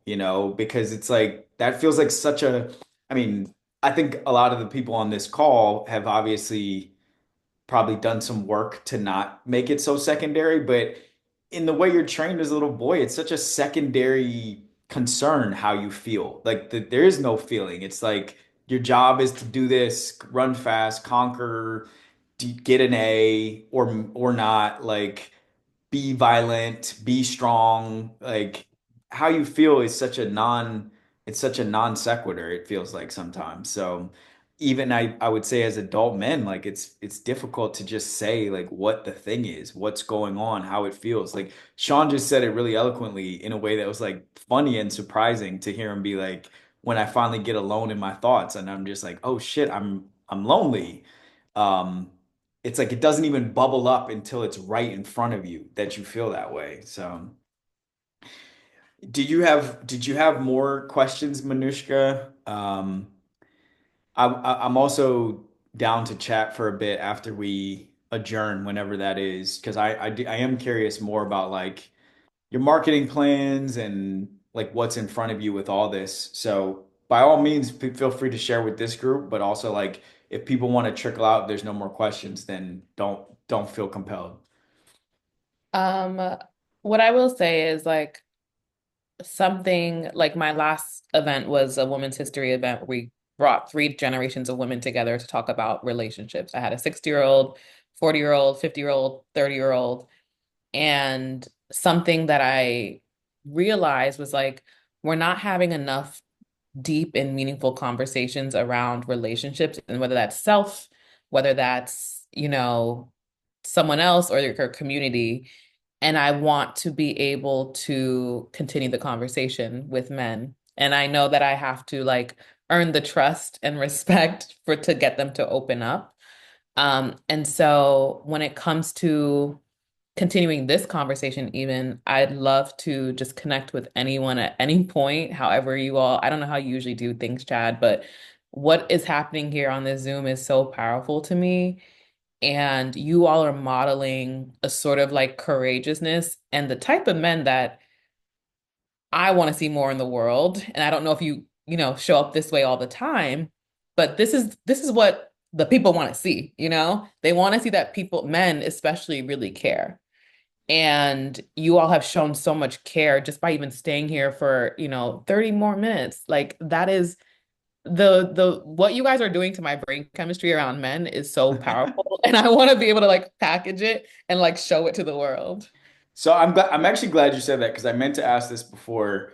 My intent is to put this on YouTube as I do all the live Q&As. Once we started going into this subject matter, I was like, make sure that you ask everybody though, again, to be clear. Are you guys comfortable with me putting this on YouTube so other people who weren't here can see it? If anybody feels uncomfortable, I can certainly edit them out. Okay. Because it's like, I mean, you're changing my brain chemistry because obviously this is a conversation that matters a lot to me. I'm lending more and more of my voice to it. I'm trying to. And I just think to your point, there's so many ways you can use conversations like this one to market what you're trying to do, to just like show people it's possible for guys to talk about this. Like, I don't think anybody here was fake. I don't think anybody here was what's the word? Accusatory. Um and it's just sad. We have such bad marketing as like as a gender. We have such bad PR, but it's real PR. It's the truth. So I don't know. Yeah. Yeah, I'd love to. Yeah, I'm totally down for it to live on YouTube. I would love to, even if I could take a screenshot and just be like, I just talked to an amazing man. Like I literally told my friend, I was like, guys need space to like grow and like, really unpack it. And she was like, girl, I honestly don't think men really care. Like, I love what you're doing, but you're gonna exhaust yourself trying to get men to care. And I'm like, tell me I can't do something. I'm going after it. And so I was like, this is proof that there are more than like what, like one, two, three, four, five, like over six guys somewhere in the world who care, you know? If you don't mind, I push you a little bit. So Whoop. you said, men need space to grow and unpack a little bit. We are doing that. You're just not seeing it. So Mm, Chad and I and Carrie and Jose and Sean and Alex and Ozzy and Jamil, we're all coming to this conversation like this because we've been doing that. So mm, like even the perspective that, oh, like men need X, Y, and Z, like inherently comes off as pedantic. It's a me. Does that make mm. sense? So like Yeah. even when women believe in men, it's often in a way that's like, it's like a little like it's like, wait, no, we're not, you know, like I don't know, everyone wants this, right? That two people in any relationship of any gender come to each other as complete wholes and then they create, 1 + 1 = 3, right? Um, But that can't happen if there's not even like any trust at all that like men are not doing it on their own. There has to be some sort of, even if it's blind faith. And I know if you're spending your entire day scrolling on Trump and Elon Musk and Zuckerberg, I understand. I'm never gonna call a woman crazy, right? For not believing in men. Like I totally get it. But like, but there has to be some trust when you meet somebody new that, okay, maybe like let me give this person a chance. Like maybe they have unpacked, maybe they have learned. You know what I mean? Yeah. What you're hitting at is something that I think will continue to be a delicate dance, this idea of like, Absolutely. I'm trying to advocate that men aren't all shitty, but doing it in a way that doesn't make them a victim or doesn't seem like I'm like, look at this guy, he's so good. Like, like I don't want to ever make any adult feel like that. But it's like, as I step into my role as like eventually a coach, a person who is there to motivate, inspire, it's like a delicate balance. And like, you're hitting on something that I'll have to continue to navigate, like the language that's used. Yeah, and it's difficult. But you seem very capable. Thank you. I think you're right, Manushka, though. I think a lot of now we've done like I'm sorry I didn't forgot your name, but you said that we're on this panel have done the work, but a lot of men have not. And a lot of men have not really dug into themselves. It does start with your self accountability and finding out why am I feeling this way? Why is this negative feelings I'm getting all the time? Or why it's always back to what I was saying before. You got to get to the why. People got to get to the why of why they are the way they are, why things happen the way things are happening, because you do attract the energy through your energies. And so the energy that you're giving out is what you're getting back. So if you're not being successful, if you're not, and I've had to do this several times, I do this a lot, but we then do need space to explore who they are because we're not given that space. We're not. But like someone else said on the panel, like we got to do this, got to do that. It's a to-do list for a man to do. But what about exploring your emotions and your feelings, and what makes you tick, and what you like for real? So we don't have that. We're not given that. We find this. We're figuring this out, but a lot of men are not given that space. They're just not. I'm not making excuses for bad behavior. I'm not because you know if trauma is not your fault, but your healing is your fault, is your responsibility. So the ones who want to go healing is the ones I think is the ones that you want to get that will come out to your events, and will want to really find somebody that is suitable for them, and will not tolerate anything less than what they want, and not tolerate anything toxic or anything like that. Of course, we all have toxicity at some point with us, but they will not tolerate toxicity to the point where it's detrimental to them. So it's about you'll get it. You just gotta because just keep doing it. I told another podcaster, she was like, "Oh, I'm not getting a lot of views." I said, "Keep doing it, keep." It's fine. I can give other people advice and don't take my own, but I'm like, keep doing it, keep doing it, keep doing it, because keep doing it and don't change. You can do tweaks here and there, but don't change your underlying your foundational message, because then you're gonna get the right. You don't want just anybody coming out to you. So you want the right people that Mhm. really want to do something different. They want your help. You want that. You don't want people that are going to come out and just BS. You don't want that. None of us want that. So just my 2 cents. Thank I you. just want to add Oh, okay. one more, sorry, Chad, one more thing. It's the perfect balance between accountability and giving yourself grace. When I learned that, I'm in a lot of groups, church groups, and I do a lot of community based stuff. So I'm telling you, and this is not for everybody. I'm just saying, once you learn that balance, is when you could come into a room like this and lower that your own temperature and say, man, I could learn a lot from everybody here. And then you still accountable, because yeah, there's a lot of things that I did, but also give yourself grace that, God got me to this point, he's going to get me to that other point, but I got to just give myself that balance. So that's just my 2 cents there. So I would like to say to close this part of the conversation, one is just I want to be super clear. I have done some work. I have not done the work because there's a lot further to go. And I also feel like sometimes intellectually I have my brain wrapped around these ideas, but they're not all the way like in my body because my body Mhm. was trained something so different from this for pretty much my whole life. And I think that's like what's largely in front of me, I guess, at this exact point on the work. I also just want to, point out as feedback on conversation and on storytelling for everybody. It's funny, two things. One is, I shouldn't say it's funny, it's poignant that when you open up space for people to give their point of view, as you have, Manishka, um, and when you really tell them, like, it's your turn, like, say what you have to say, people will. When that opportunity is given, people will fill up that space. As opposed to when I ask people, like, what they want, it's so hard for them to verbalize it always. If I instead, it's the distinction I'm making clear when you just tell someone talk, like what's on your mind, as opposed to saying, what can I offer you? What do you need? People will tell you those things so sometimes just by you giving them space to talk. But the other thing I'm just remarking on is like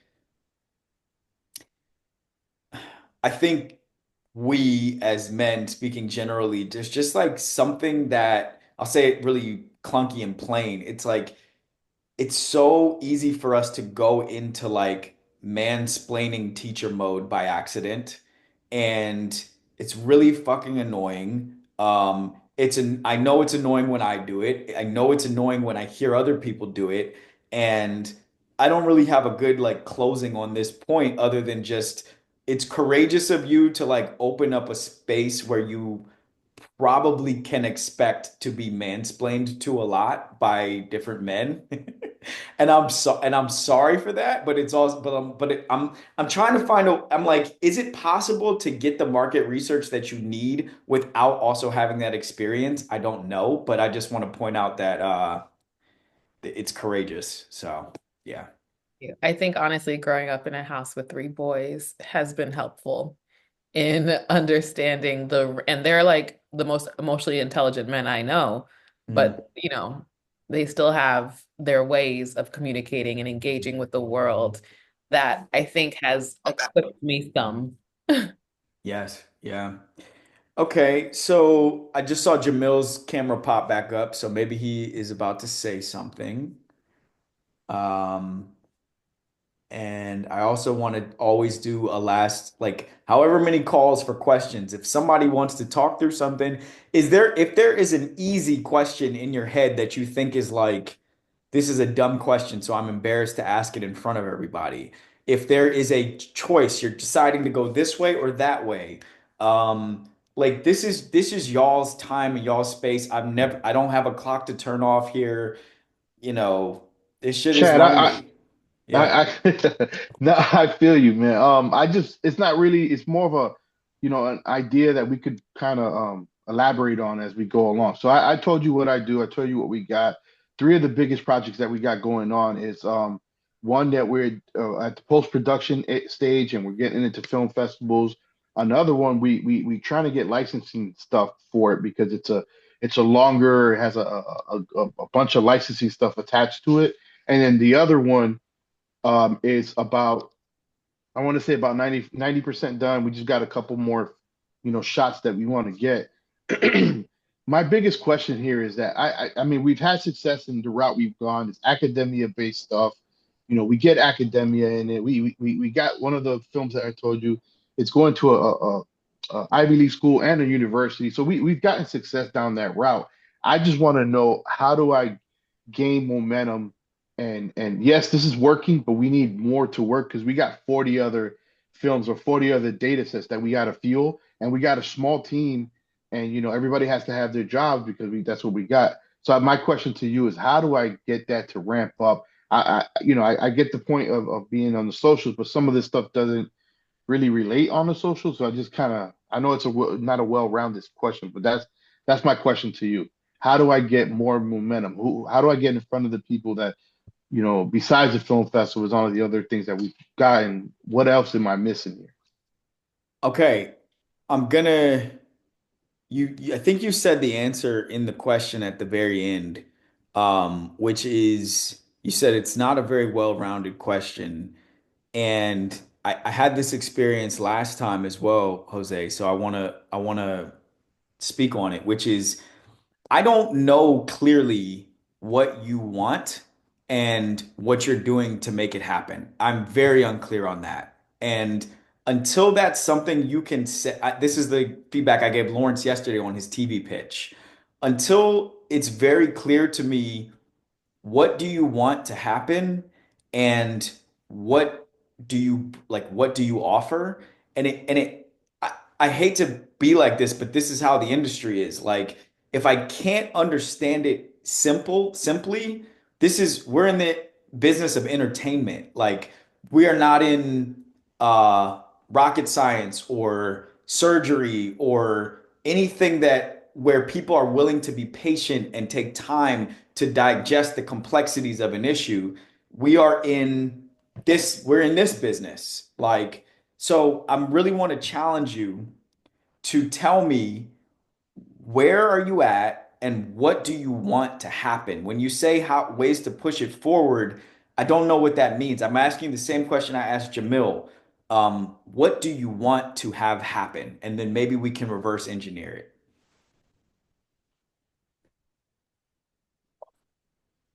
Oh, I can't hear you, Jose. Still can't hear you. Can y'all hear him?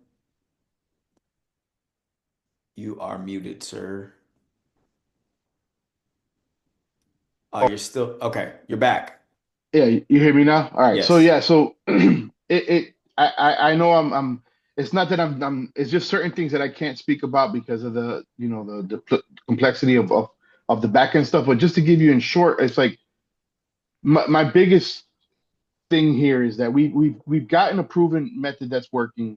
I need to add fuel to it. I need it to burn a little faster. So for example, so the one that's going to the Ivy League and school curriculums and stuff, we're cool. I'm cool with that. The one that I really need help, something that you could actually help us out with, the one that has the licensing part to it.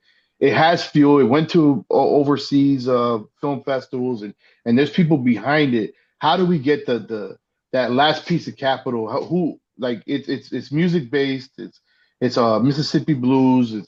It's got a lot of strong attachment to it. I just needed to get to the right person so they could help us on that back end part because we keep getting run into people that say, yeah, we'll help you through it, but they just don't.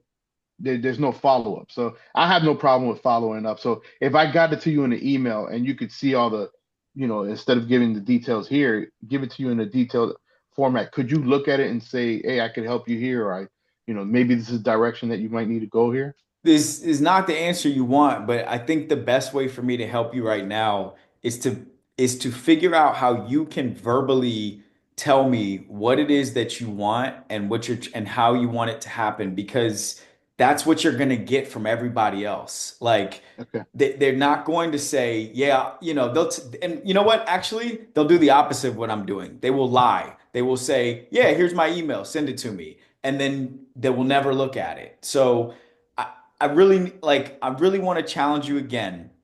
Can you tell me it's a documentary I'm understanding, is that right? Yeah, they're all docs. Okay. No narrative. They're So all it's a docs. documentary that is almost finished. You need funding for it. Is that right? Yeah, for the one with the licensing stuff, we need money for the license. Okay. How much money do you need? What'd you say? 50,000. So sorry. You need Sorry. $50,000 to finish it. Okay. Yeah. How is it? So do you want somebody to donate that money or do you want somebody to invest? I mean, we would take either or. I mean, Okay, at this point, let's yeah. talk about investing. How is it Mhm. going to make money, this documentary? It's going to make money because it has a strong storyline to the Mississippi Blues and how the Mississippi Blues where it started, and how the money was not appropriated to the right people. So other people made money off this person and continually make money off this person. It's been documented. So that's where the licensing, because some of the last footage that we have is in another film that we have to buy the license for. That's where the money's going.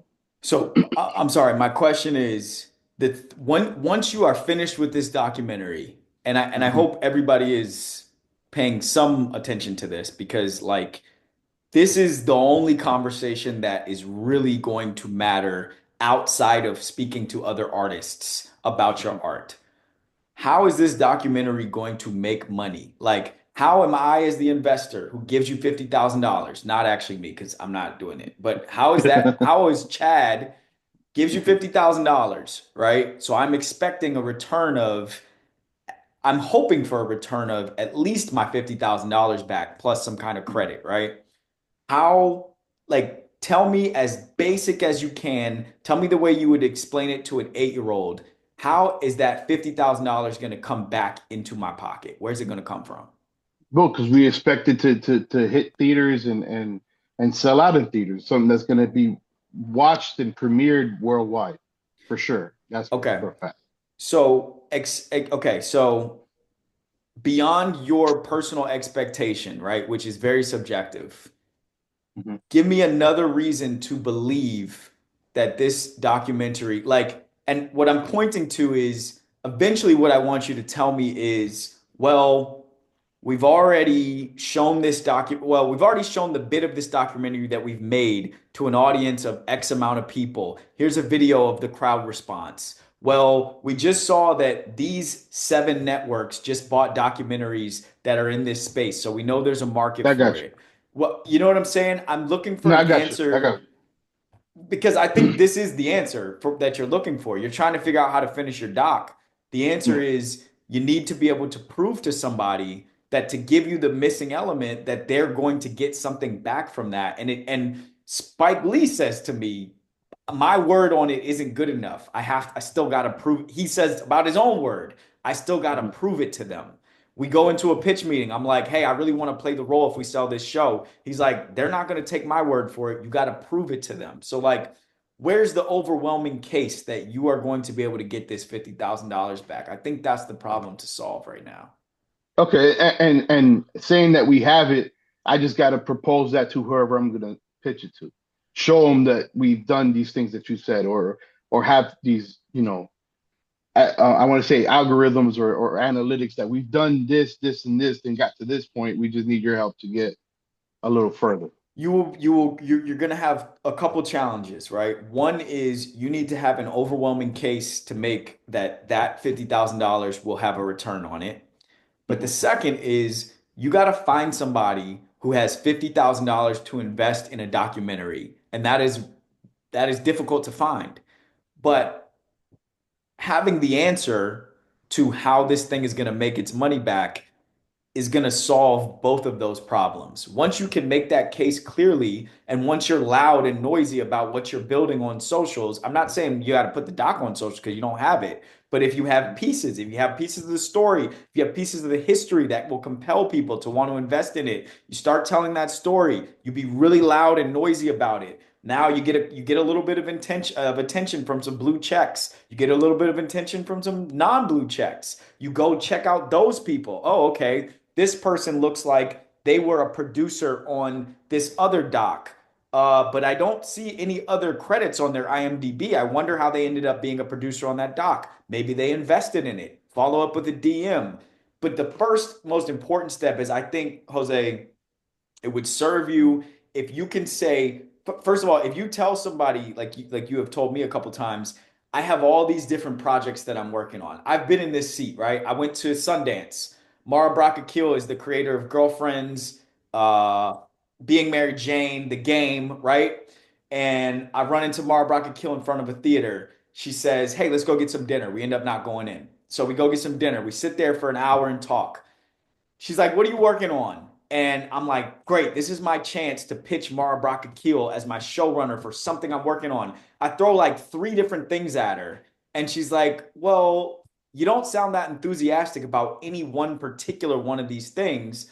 So I think you need to decide what you're focused on so that other people respond to it."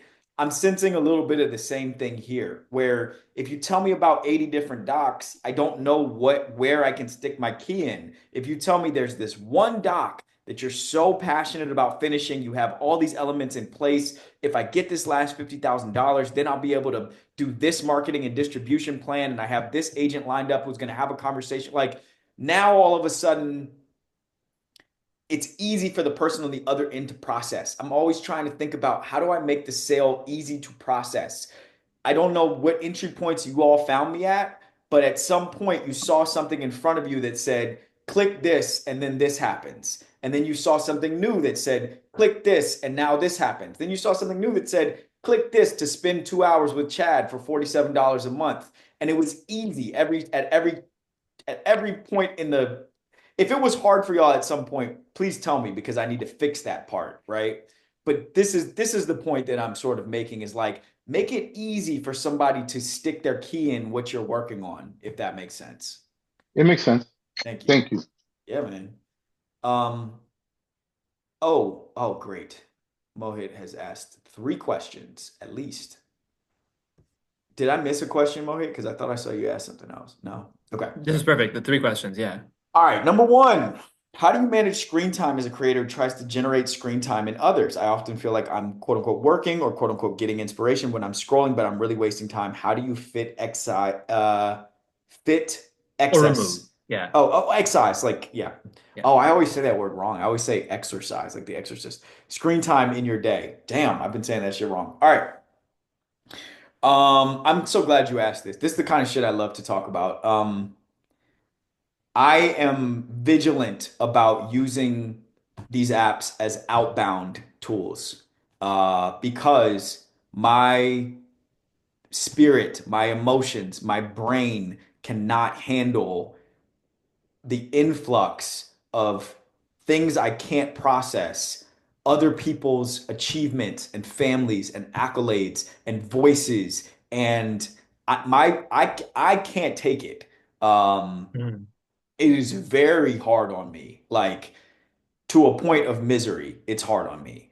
And so at some point, I used to try to do this, but I got a lot better at it lately, which is like, at some point I was like, okay, this is a walkie-talkie to my audience, and that's it. And I Mhm. and I try my best. I don't get it perfect, obviously. It's really because the tools are so tricky. They know how to rope you in, right? Like I said about the explore page. It knows what I like. It knows what to show me. Like, show me a freaking high school basketball highlight tape, and like, you will steal 20 minutes from me that I didn't even mean to give to you. But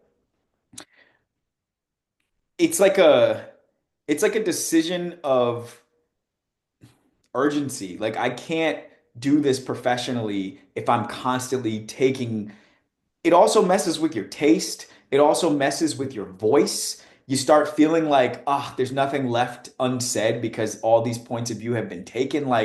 Um, so I don't manage my screen time great, to be honest, but I manage my scroll time extremely effectively. And you and I are two totally different people, but I think you might be wired like me in the way that uh you're porous, like things can get into your system, right? That's how I am. So I just can't take it, bro. Like that's really the bottom line of it all. Um, do you perform your video scripted? Ah, love this question. So, all right, you asked, I wasn't gonna plug, but I have made a 12-part course on the app on school that walks you through every single step of how I make my videos. Has anybody on this thread bought that or watched that? Anybody? Jamil? Anyone? No, not yet. All right, whatever. Somebody one day will. A couple people in the school group have.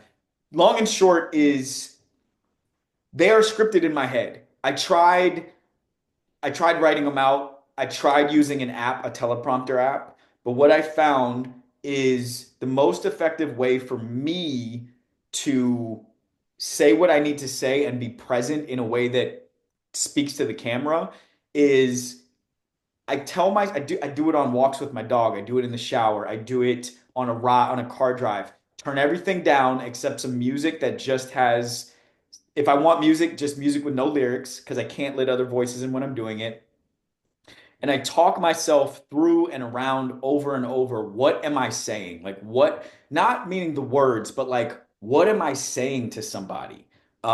This morning it was something about, men's mental health and this just like men's stuff, the stuff we were just talking about, right? And I realized, okay, this sounds zippy, this sounds punchy, this sounds like a good hook, but like, what am I really saying? I think what I'm really saying is that we are deciding that rather to evolve, we would rather die, right? So I need to make sure every element of this video is pointing to that answer until I come to the end and land at it. I don't write it down because if I get too mirrored in like getting the exact points of the words right, you're going to feel that when I'm saying it to the screen. And you probably do to an extent anyway, understand that it's scripted in my head. But I don't want to get too stuck in like anything except what is the message of this video because now my body needs to reflect that. The words need to reflect that. The backdrop needs to reflect that. Everything needs to be saying that when I make the video. Doesn't have to take a ton of time. And in fact, sometimes the best words that roll off are just like right when I'm in the feeling of something, just get it out immediately. And it's okay if I stutter a couple times because the energy of it is so powerful that it goes through the screen. If you over rehearse it, if you overproduce it, if you spend an hour doing it, sometimes I mean, the worst thing is that then you put the thing out and it doesn't always hit the way you expect it to because that's just the state of art, the state of words, whatever.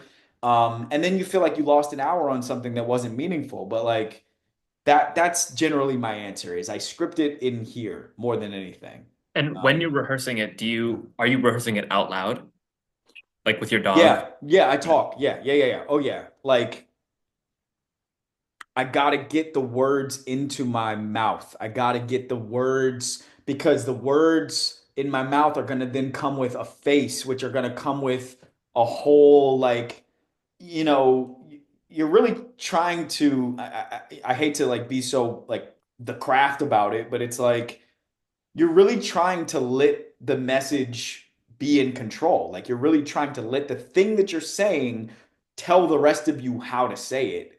So I got to say it out loud because I got to hear it. I got to know does this feel natural? Sometimes Mhm. also like you say something and you realize it's not true, but you don't realize it till you say it. So then you got to change it and you got to get it, you got to keep doing it until it's there. And I think it also does something to like feel it come out of you. And it also does something to like, especially when I'm in public, it can sort of tell me how powerful the message is when I realize like I don't want to say it too loud in public. Then I need to take it to a private place because don't take anything off the message, but every message is not meant for like a crowded public forum. Sometimes the message is meant to be recorded alone and then distributed out, you know? Last one. This is optional, just a random curiosity. Why are so many modern movies so bad? $300 million and the script is literally incoherent. That shit costs max 1 mil to get right. Um, I have a theory on this. I can't say that it's like the answer, but my theory is like when you spend that much money on something, you need it to be average, better more than you need to take a chance at it being good. You need to make sure that people leave that theater at the worst saying that was okay. If because if they leave saying that was terrible, I want my money back, your business is in trouble. And once you spent that much money on something, like you're really just going for good enough. You want to make you sure you get the good enough director, the good enough actors, the good enough script, the good enough locations, the good enough technology. Sometimes they overinvest on the technology because we're goldfish. But I think that's the answer is that because that's the intention is average. The intention is not spectacular. When you go for spectacular, a lot of times you get terrible and they can't take that risk. So can you give a short-term example of telling a story about the screenplay? Thank you. Yeah. Um, you might have seen a reel I did last week or so, thereabouts, about a TV project I'm working on with Dwayne Wade about a basketball player at the end of his career, like a LeBron-esque Straight basketball out of player. Huh? Somebody said something? Sorry, I have Jamil's rap video open and Instagram autoplays, so I'm Oh, that's I'm okay. gonna close the tab now, but That's I'll okay. open That's it okay. later again. Yes, we will. That will be our last, our culminating step. So I have this project with Dwayne Wade. It's about a retiring basketball player who's taking a personal mission to like get back at a sleazy owner who, was his employer for 20 years or something like that, right? It deals with all these things that are happening in the conflicts between media and players and billionaires and like back rooms and yachts and that kind of thing, like Entourage meets Billions, kind of like made for the NBA world. We've had that project for a year and a half, and we've been stuck on the step of hiring uh what do they call it? A showrunner. So I finally just said to the team, I'm like, I get that we want to like individually go out to specific showrunners to see where the interest is, but that takes a really long time. Would you guys be okay if I just go on my Instagram and tell a 1 minute story about this project, including who's working on it, what the project is, the slant on it, etc., and see what comes back to us from that? Instead of, again, it's you're not using a bow and arrow, you're using a bazooka. And that is one way that you can take something that you're working on and without giving out the answers of exactly what it is and what's on every page, et cetera, you're telling the story around the story, which is really what I was just talking to Jose about is like before anybody's going to know what your product is, which is your script, you got to hand it to them in a package that makes sense for them. You got to give them an outline of a figure that they understand. And you don't have a long time to do it. You have a very short time to do it, and you have an even shorter time to make them think it's worthwhile to even give you a minute to get their attention with that thing. So you gotta hit the points and hitting those points, people say often that the hardest part of writing is reduction, right? Taking out parts that you don't need. Um, the tricky thing is like the parts you don't need. They're in your insecurity. Like the shit in your thing that doesn't matter, that isn't that good, that it doesn't zip like it's supposed to. You know it, but like you can avoid it. You can find ways to rationalize around it, but like it so well, it's right there. Take that shit out. Don't force other people to have to look at something, listen to something that you didn't even think was good. Just let it go. Use it later. When creating content, is it essential to stick to one subject? No. I mean, it is, in my opinion, it is essential not to. It is essential. it is essential to cover things, experiences, people, events, topics that mean something to you, because that's where you will always have more to offer. That's where you will always have an inventory of stuff to say and of energy to put behind the things that you're saying, is when you're talking about things that matter to you.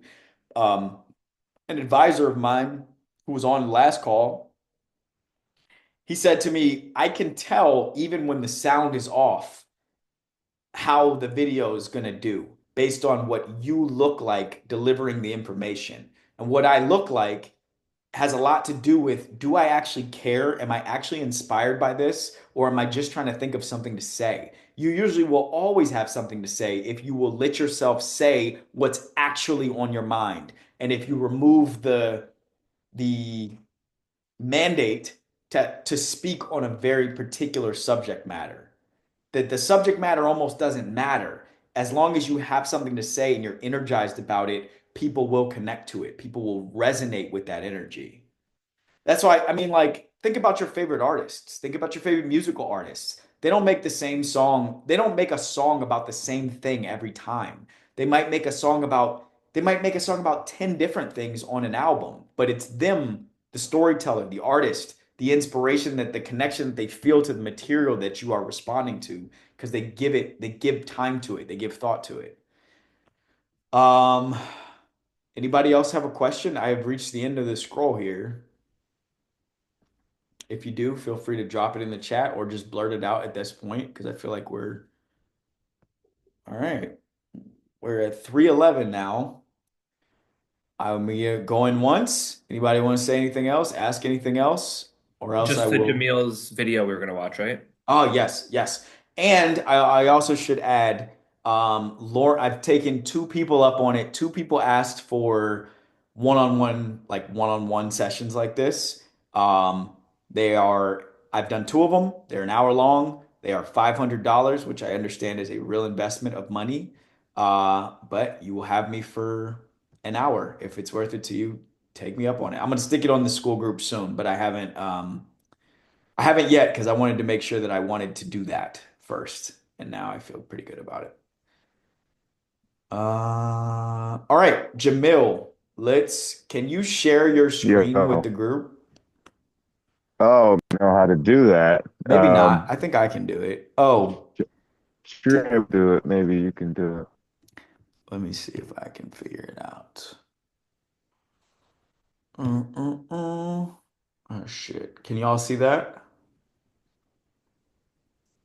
So You, if I could just say a couple things before, I live in this van part-time as a digital nomad and a documentary filmmaker, filming resilience and sustainability across the United States. And so I also rap, and that's why the aesthetic is van raps. So I wrote this to a Corday beat at the end of Ramadan, and hopefully he digs it. But yeah, enjoy. all right, here we Nobody. go. I think let's see. Oh, shit. Hold on.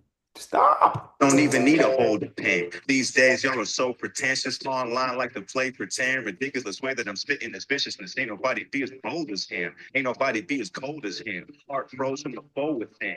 I had to turn back to God and escape the facade. Cause nobody gold as him. Praying daily for my soul within. Everything else was a hole within. When I found out that my purpose was service, I fell back up in the fold again. Now I'm back with that holy win. That's 3 for 3, like I roll with him. All I need is a bolder plan to execute for my closest kin. No doubt, there's no global trend. This is more just like a sober friend who's finally seeing the light inside, letting it out with the golden grin, and I'm bumping beats in my phone again. Till my head is like a throne again. Crown shock with my third eye open. All I'm seeing is that light within. I'm paying daily for what's right within. Get left the door open, I'm sneaking in. This time I be staying committed to mission and vision and growing within. Well, you see, I'm back on the road again. Don't need no more because I stroll with him. Who would have known that we were all chosen for one single purpose, to glow with him? My lyrics are spiritual these days. I know I've come to the end of all of that pain inside. It finally subsides when I'm letting them in and letting them win. Uh, uh. Wallahi, I'm back on the what, what, what? Yeah. Evening Mubarak. Peace and love to all the friends and family. Free Palestine. Let's go. Yeah. There it is. That was great. I loved it. Thank you, brother. That was really good. Also, I don't know that song, but the production was fire. Yeah, it is. All right, you want some real quick thoughts and feedback? Please do hit me. All right. First of all, I really have nothing to say on the like lighting, video, production. Obviously, you're very talented. Like I love how the lyrics were presented. I think if anything, your engagement might have got dinged for the length of that video on Instagram. Mm. And there was one other, the length. Oh, your shades blocking your eyes. Word, right? Even though they looked very cool, that they will ding you for that algorithmically. And there was one other thing. It was the length, your eyes. Oh, and your mention of Palestine, which I know. I was I just about I to say myself have that, been bro. dinged for the same thing, and it is what it is. Yeah. Like I would I try to never sneak it change. in. Yeah, I would never tell you to change your message. So, you might just have to Understood. power through that with volume and consistency. Dude, I think 100%. if you produce content of that quality, like if you put two or three or four or five or 10 of those videos up a week, which I don't know how much of an undertaking it was to produce that, but I bet you probably could get the production time down on it.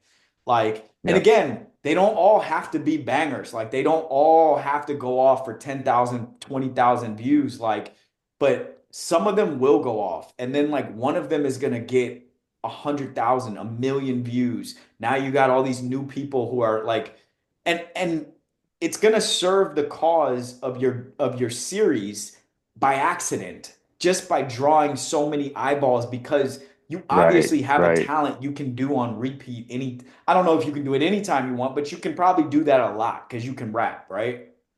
Hit me with the beat. Let's go. Exactly.